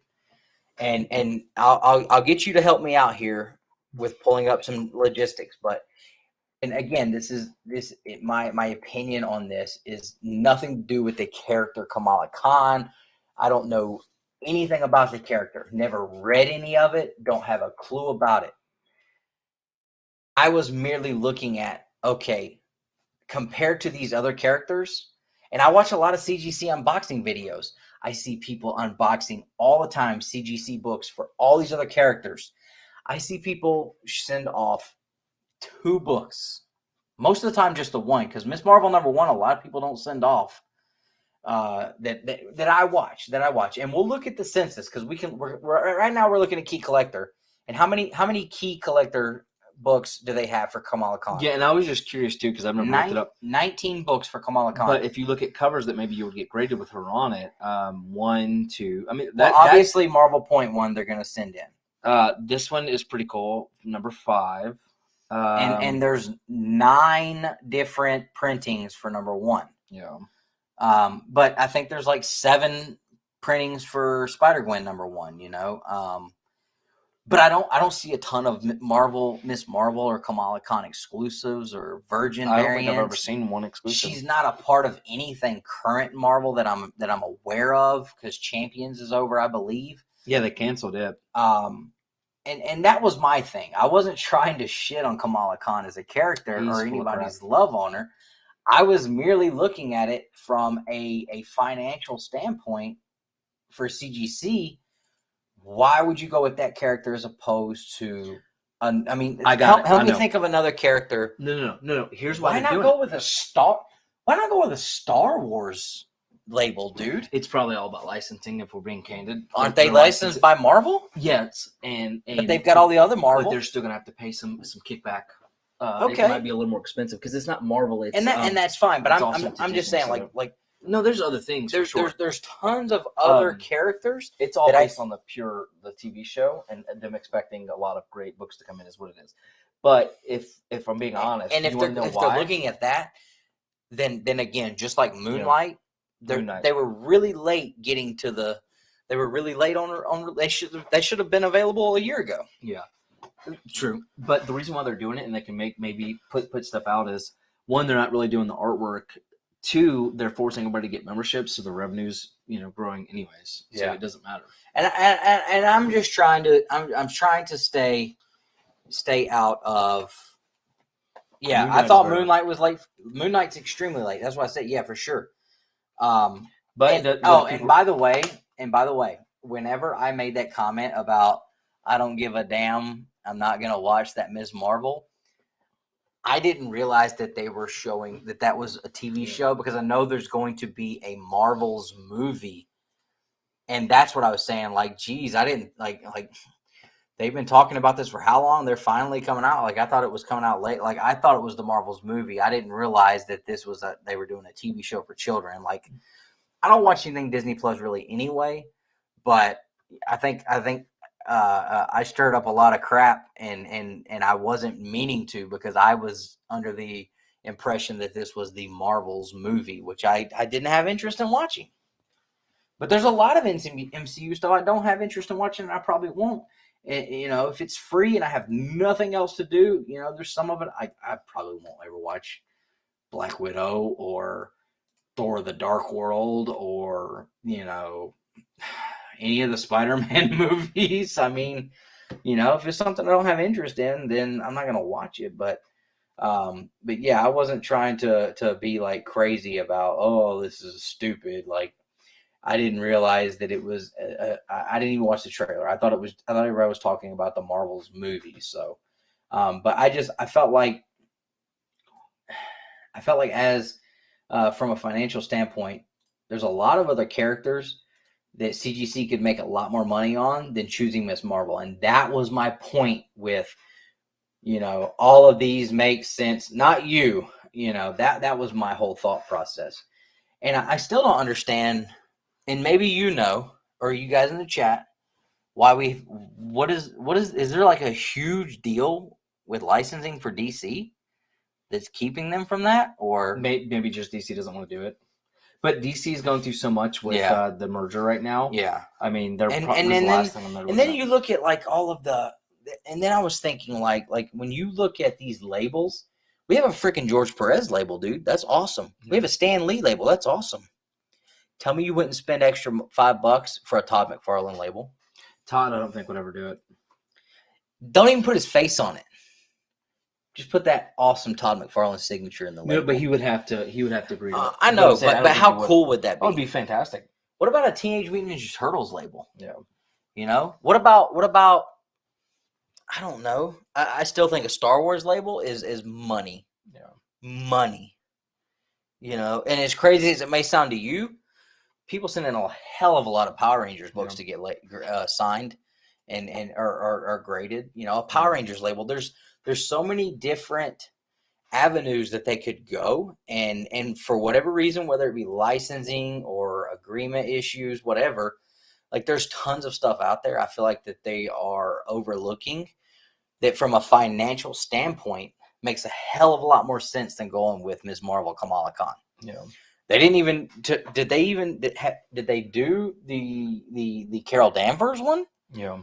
I don't know if they did or not, but I mean, hell, that one doesn't make sense either. I mean, I don't know. It's just like omnibus. Like we're getting omnibus of so much current stuff, but then like we still don't have any Ghost Rider omnibus except Jason Aaron's run. Yeah, Laird. Yeah, you're right. Who dat? Yeah, Laird ain't letting none of that happen. You're right. Oh, they did do a Carol Danvers. Okay. Hey, all right, Alan, take it easy, man. Alan, you suck. Thank you for the manga. Hell yeah, dude. Darkhawk. You know how many Darkhawk #1s have been graded? I would love to see a different Wolverine label than the one they used. Honestly, I hate that label they used. I hate the label they used. Oh, DC has artist rights. Okay. Hey, and that's awesome, man, because like I said, a lot of this stuff I'm not sure of, so like I wanted to throw it out there and see what you guys said. But we just throwing shit out and hoping it sticks sometimes. Are you having problems finding the census? No, I was actually looking at this. Apparently, CGC will grade Dragon Ball Z cards. Oh, okay. Well, Which else I don't know if I pull need up the census on some of those Kamala Khan books. Let's see if I'm wrong. I don't know how to. That's why I was letting you. Oh. You're my logistics guy. CGC census. There we go. All right, what do we need? So look up anything except. Okay, let's look up Marvel .1. Okay, can you type back, click back in there? And I'm going to share the screen. I just don't know if you wanted me to. I was just going to say, like, here, all new Marvel Now .1. Let me have it. Okay. Don't click back. But I'm trying to think of other characters that they could do. Okay, like if we just stick strictly to Marvel, you know, why not do like a Storm label or a Jean Grey label? Has there ever been a freaking Black Panther label? Because I haven't seen one, and I think that's a huge missed opportunity right there too. I got a couple of books I would send in for a Black Panther label for sure. This is literally not pulling up.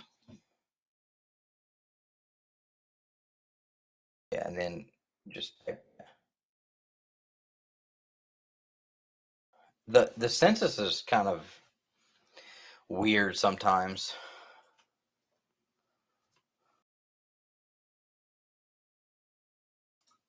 Yeah, it's not even pulling up the .1. But I mean, I know it's in there. I'll tell you what, let's just do GPA. There you go. Because I think it does give us some information. Let me pull up my phone so I can see some of you guys' comments while he's doing that. I think it's crazy that we just now got Ghost Rider. And I understand that they're trying to, you know, put whatever's hot, they're trying to put that out there. But, yeah, a Phoenix or Jean Grey label, absolutely. Absolutely. A question label. Come on, James. I know, buddy. I know you love it, but I would love for them to bring back a Captain America label, bro. Why do we have to retire a Captain America label and we haven't brought it back yet? I would love for them to bring back. I wished I could have got a Walking Dead label on mine, but I would never send my 9.8 back in and risk it being lost in the mail or something. Yeah. But yeah, I think the Star Wars label, if they could find a way to make that work, I think that is absolutely easy money right there, dude. A good Darth Vader one? I don't think there's anything. I bet you money Star Wars as a whole probably has more graded books than any other franchise out there. If you think about all of the different runs and all of the keys and all the covers and everything as a whole, I guarantee you Star Wars probably has more graded books than any other superhero franchise out there. I'm trying. Exactly. DC. That's what I've said. Like, imagine if DC just did a Batman label. Even if it was just a bat signal. They did literally just one. Yeah, the comic shop up in Atlanta had that, yeah. But imagine if you could just get the Batman symbol on a label. Yeah. Or the Superman symbol on a label. Or the Wonder Woman. Or the Flash. I mean, Swamp Thing. That would be a cool one. Yeah. People send in a lot of Swamp Thing stuff. I've got a Swamp Thing at CGC right now if I ever get the damn thing back. I still think it's crazy. Yeah, and see, I was thinking that Star Wars would fall under that Marvel blanket, but I guess they are still like their own entity too. But I still think it's crazy if there's never been a Joker label. Jesus Christ, could you imagine? An Iron Man label. Have we ever had an Iron Man label? Mm-hmm. I don't know if we've ever had an Iron Man label. I don't think we've ever had a Black Panther label, and I still think that is just lunacy. Lunacy. Yeah.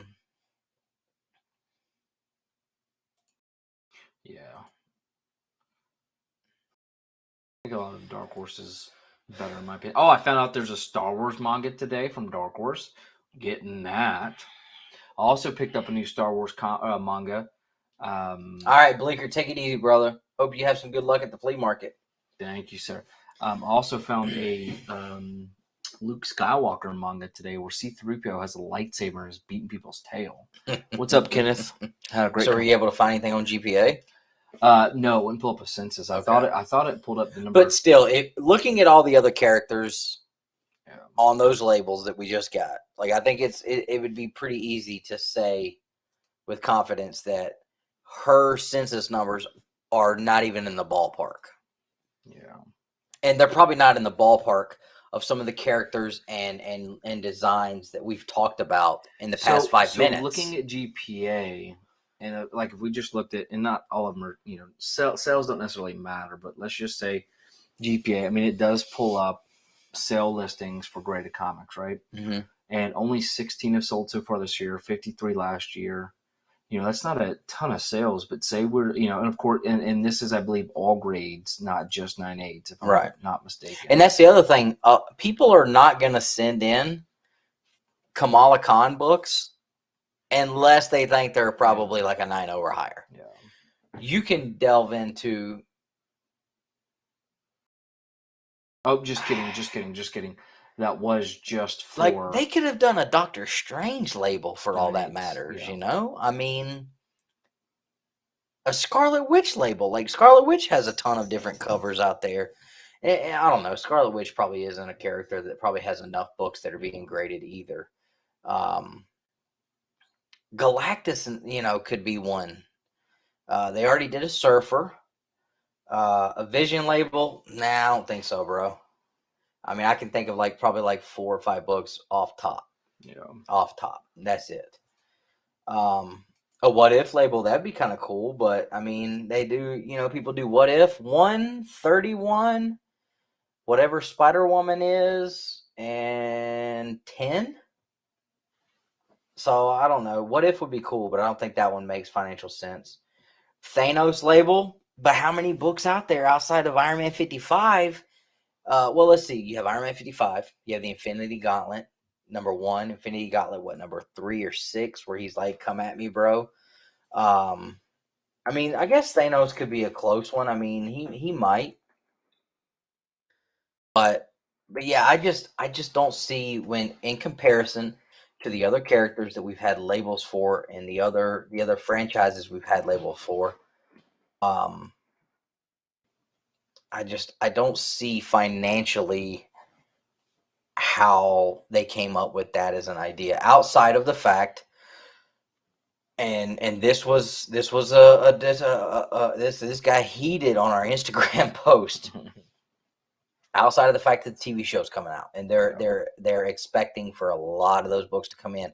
Problem is, smart collectors have been sending those books in for 2 years. Yeah. So you're late, CGC. Keep up with the game or keep your ass out of it. You know, that's it. Like, smart collector isn't waiting for it to happen. They're anticipating it. Did you ever send Who Dat one of our exclusives? Yeah. For the GPA when he let us use that time? Oh, I don't know. I know he bought a whole set, like with the 1 in 25, 1 in 50, and everything, though. Okay. We need to send him. We're sending him something. Okay, you need to send him something. He used it for you. Oh, you were supposed to send it to him. I just remember. I wasn't aware of that. You were on the stream with me. It was right before Huntsville, so I mean, there's no telling. Probably not paying no attention to you.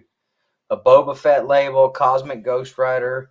Look, we don't need to do anything, Donnie Cates. Throw that out there right now. A Spawn label. You throw a Null one up and it's over. They already did. For real? Yeah, Null's had a label. I think Spawn.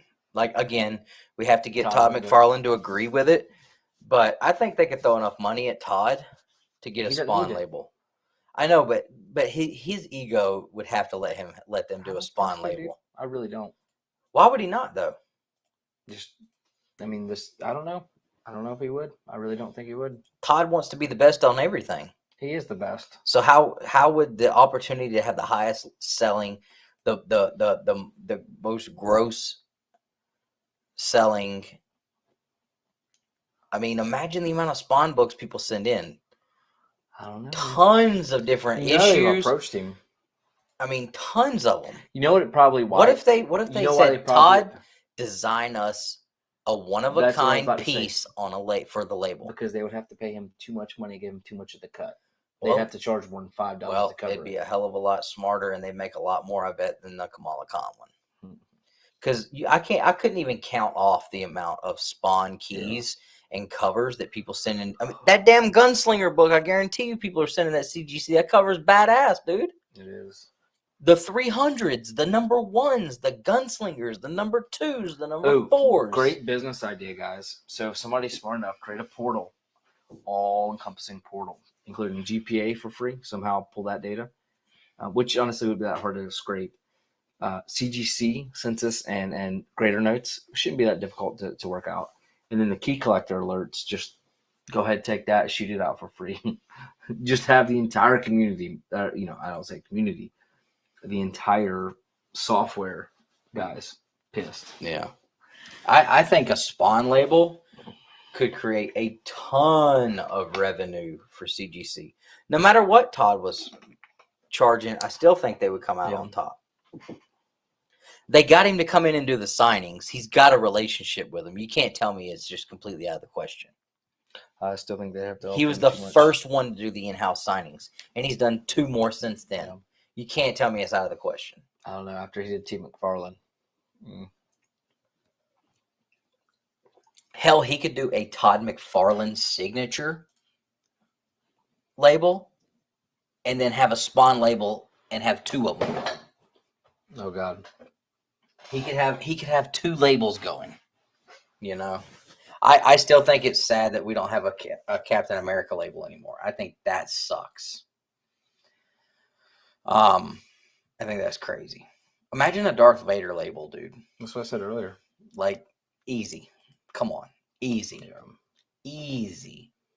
You could put the Darth Vader label on almost every... Go to Key Collector and just put in Star Wars. That's what this is. Okay, let's see. How many books would a Darth Vader label work for? No, we're not going to be able to go through all these. I'm about to have to shut her down here in a minute. It's already midnight. All right, so here we go. No. 1. Yes. Yep, that one would work. That one would work. That one would work. No, I don't think that's Darth Vader. That's the Grand Inquisitor. It's a Darth Vader book, though. Well, okay. Well, so, I mean, it would still work. let's see. Oh, this is just for Obi-Wan Kenobi. yeah. Sorry. So you look at Dr. Aphra's first appearance as a Darth Vader book. I mean, there's so many books out there. Only 18 keys. Yeah, but I'm just talking about Star Wars in general. Like, here's 18 books right here. This is seriously a key. How stupid. I mean, these are all books right here, specifically tied just to Darth Vader. Oh, I like that one. Go back up. Ooh, I had that one. I had that one too. I had that whole series. I actually like that run. That right there is cool looking, dude. I like that. The crushed die. Yeah. And then you go up 2 more. The Anakin Skywalker one, that's cool as shit looking too. But I mean, like to me, if they have not looked into Star Wars, then I don't know who's running their finance department. I'm sure they have. But, exactly. Yeah. I mean, it's ridiculous. Watch them make a Rey label. Who's Rey? From the new one. She's like the new Luke Skywalker. It's a she. Oh, she. Oh, okay. Yeah. Yeah, I mean, wouldn't put it past them. But yeah, I mean, I don't even know if she's ever even been in comic books yet, has she? I don't think so. But I mean, like I said, I wasn't trying to cause like mass chaos or people. I know people were like, "Oh, you're just saying that because she's a girl." Like, no, I'm saying it because I just don't see from what I watch, and then I know that's not like everybody. Like, I don't see everything sent in. I understand that, but from what I do watch, I don't see anybody sending in anything outside of Marvel. Point one. I watch a lot of sales on Instagram, on YouTube, on whatnot. I don't see anybody making big sales on anything outside of Miss Marvel #1 and Marvel Point One. And I just didn't see where it financially would override making the decision to use that slot for a different character. I hate that. If you want to get a female character in there, that's 100% fine. There is a whole hell of a lot more female characters out there that would be a way better choice, in my opinion. Have y'all seen that? I think a Storm label would have been cool as shit. Put Mohawk Storm on there. Have y'all seen that Instagram video where the people are like, "See how patient your dog is," and they just tap them to the beat of the song? I like the one where the guys where it's like blow at your dog and he blows at him and the dog's like. Have you seen the guys doing the tortilla slaps? No, I don't get on. We need to do that, dude. You put water in your mouth, no, and you have like 4 people, and you have to not spit the water out from laughing. You're not hitting me in the it's face. just a raw tortilla. I don't care, dude. I no. I do not like being hit in the face. I just told Mom I don't get angry easily. You hit me in the face, dude. I'm. You're so full of crap. You get pissy about the dumbest things. I don't get pissy. Yeah, you do. I've never been pissy. Nick, what kind of content can these people look forward to this week? Are you going to get anything done? Well, now that I wasn't preparing for guests. We should have a great week of content, I'm thinking. If Dustin will build these bookshelves tomorrow, I'll be able to record. I'm going home tomorrow, bro. Room tour. We got to get some comics out of my house. I got to do a room tour at some point, but I'm probably going to wait until I get my pressing and cleaning room done, and then I'll do a double room tour.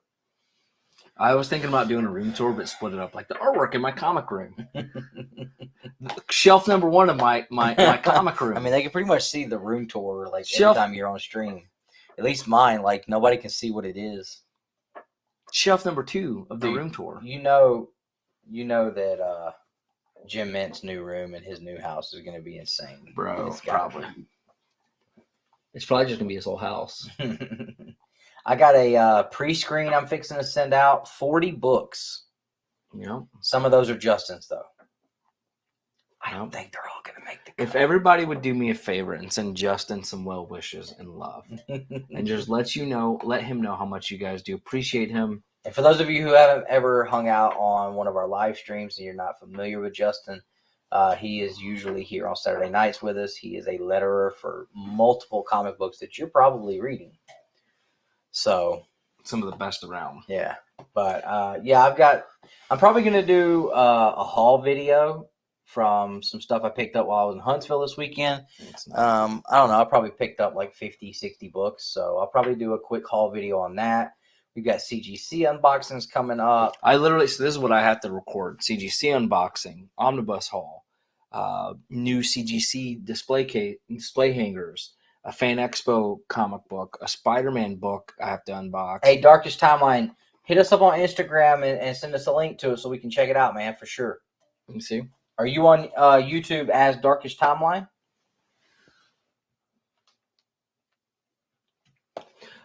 And if you're interested, guys, again, we do have an exclusive out for James Tynion the Force's newest title, The Closet. Issue number 1 is a Virgin exclusive, limited to 500 copies. You can get a signed copy, unsigned copy. You can get what is it called? A combo package with the 1 in 25, the 1 in 50, our cover, the A cover, the B cover. It's all available on our website, www.the2brotherscomics.com. Please go buy some. It's kind of weird. I just tried to download the we- CGC. We are in trouble right now on that exclusive. Please go buy them. Please go buy them. Cool. Are you showing it on there? Yeah, I did. Okay, cool. Yep, I did. All right, I think we're gonna. Cool, man. Yeah, send us a link. Okay, And then, so he's on. So I'll look him up right now. All right, you guys are the best part of Two Brothers Comics. Don't Oh, forget. go to channel. We can do that again. All right, bro. We are subscribed to you now. Oh, that's neat. They added that feature back. Yeah. Thank God. Notifications turned on. We are in there. And then if you want to, guys, follow us on Instagram and ask and send more opinions for us to give And we have our last few DC ambassador boxes boxes. We're gonna do That partnership is over for everyone for everyone. Yes, because of the new ownership. They just and canceled the it. Whatnot partnership we told you guys about. Apparently, we are not prominent enough to receive any replies back. So we are considering after a signed contract. after a signed contract and over a month of messages, we are apparently not prominent enough to be a part of that. So we are considering that contract and that partnership null and void with Whatnot. I'll still be selling on there, but I don't know what happened with that.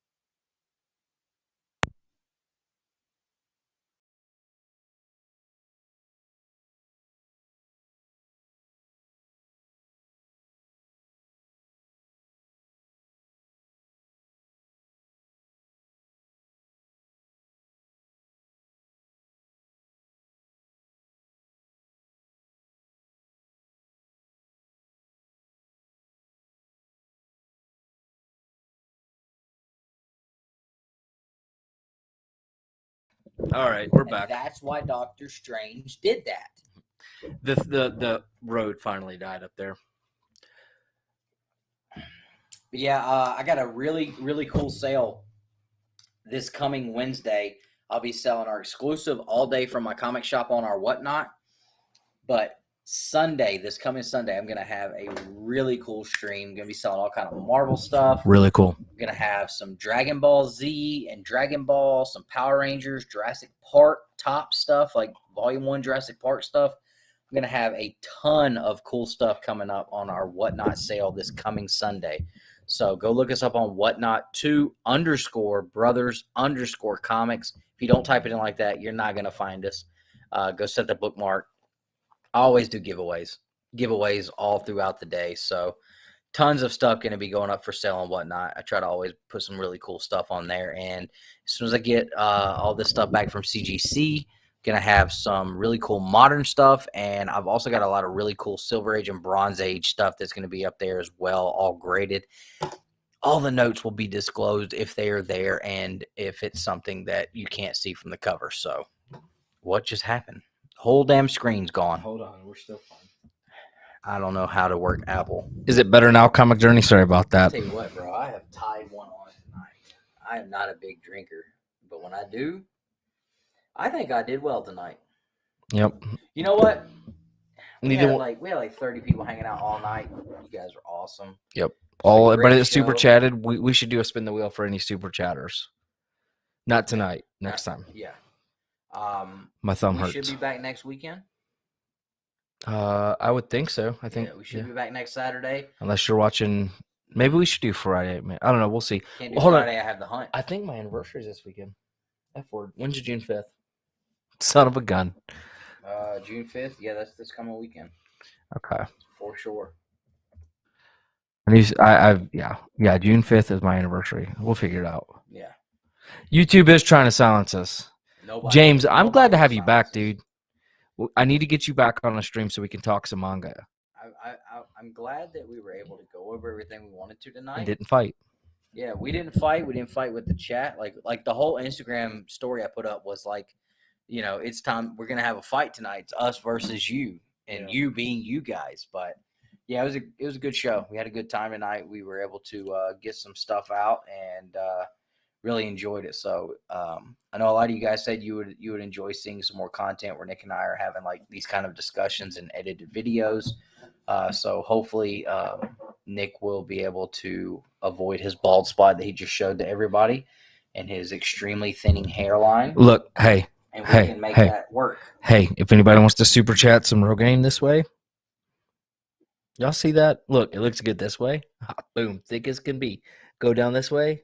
I'm balding. I hate life. I shaved my head to choose to be bald, but yeah, hopefully we'll be able to. I got a mustache though.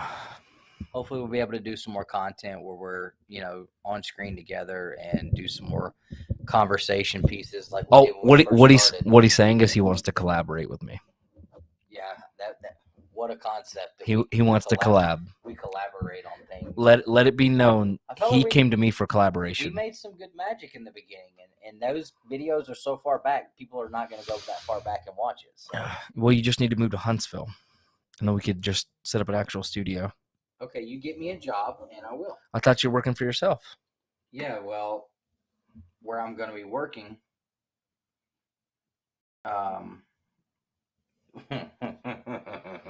All right, so we just got a comment. No, you leave my what? Boy No, alone. I'm not gonna be. I'm just gonna be honest. This is Nick. This is Jick. No, that's what you wrote. It's not all right to hide information and play it off like it supports the community in a positive manner. You're making waves. With no, not sure. I'm replying to Skeph's comic knowledge. It's on Instagram. Waves with some of my best buds out here, dude. I'm not being rude. I'm just being hey, I'm just being candid. I love Skeffington. I think he's a fantastic human. He's one of my best buds out there. You guys disrespect. He's a good dude. Great guy.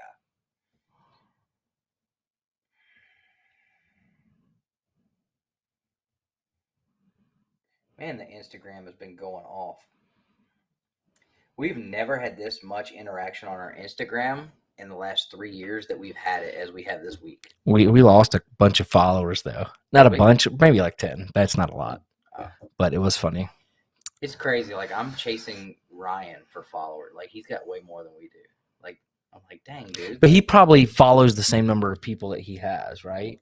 Like he does the F for F. Whatever he's doing, it works. It does, of course, and he's also. I mean, does a lot more on Instagram than we do. He's killing it on whatnot. Hey, we appreciate that, James.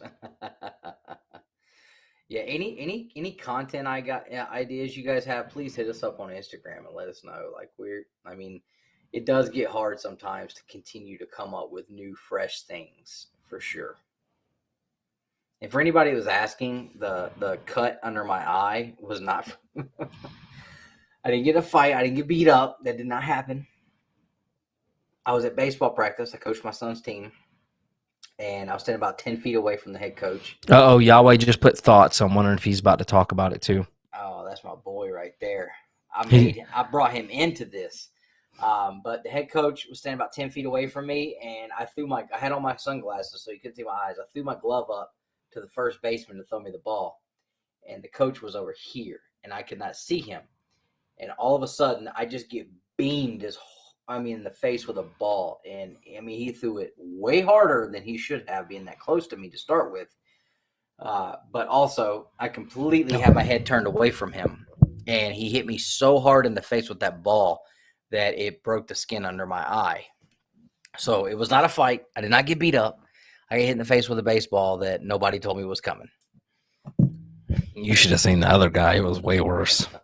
All right, guys, we're gonna wrap. I wanted to kill him. We're gonna wrap it up. Dustin's got to take some comic books and some giveaway items back home, so we're probably gonna pull those out. I think because Dustin's pretty toasted. And then I got to wrap my finger up. It's starting to probably separate. One of the best, most fun live streams we've had in a long time. Love the interaction from you guys. Hope that everyone continues to show back up for our live streams. And like I said, the interaction is great. We love it. So thank you guys for everybody who hung out tonight. The super chats were absolutely appreciated, more than you guys know. Go watch some of the content we've got up. Hopefully, now that Nick's situated back here in the house, we'll be able to be more consistent with the content. I don't know that we're going to go back to every single day content because that was getting very taxing on us. But we're definitely going to at least try to keep it to 3 videos a week. So make sure you guys are checking us out there. Share us out. Tell your friends about us if you're enjoying it. And as always, Old school. Collect. your Mama. way. Your mama. Collect your your way, mama. guys. Collect your mom. Love you guys for hanging out all night. We appreciate it. No, he doesn't.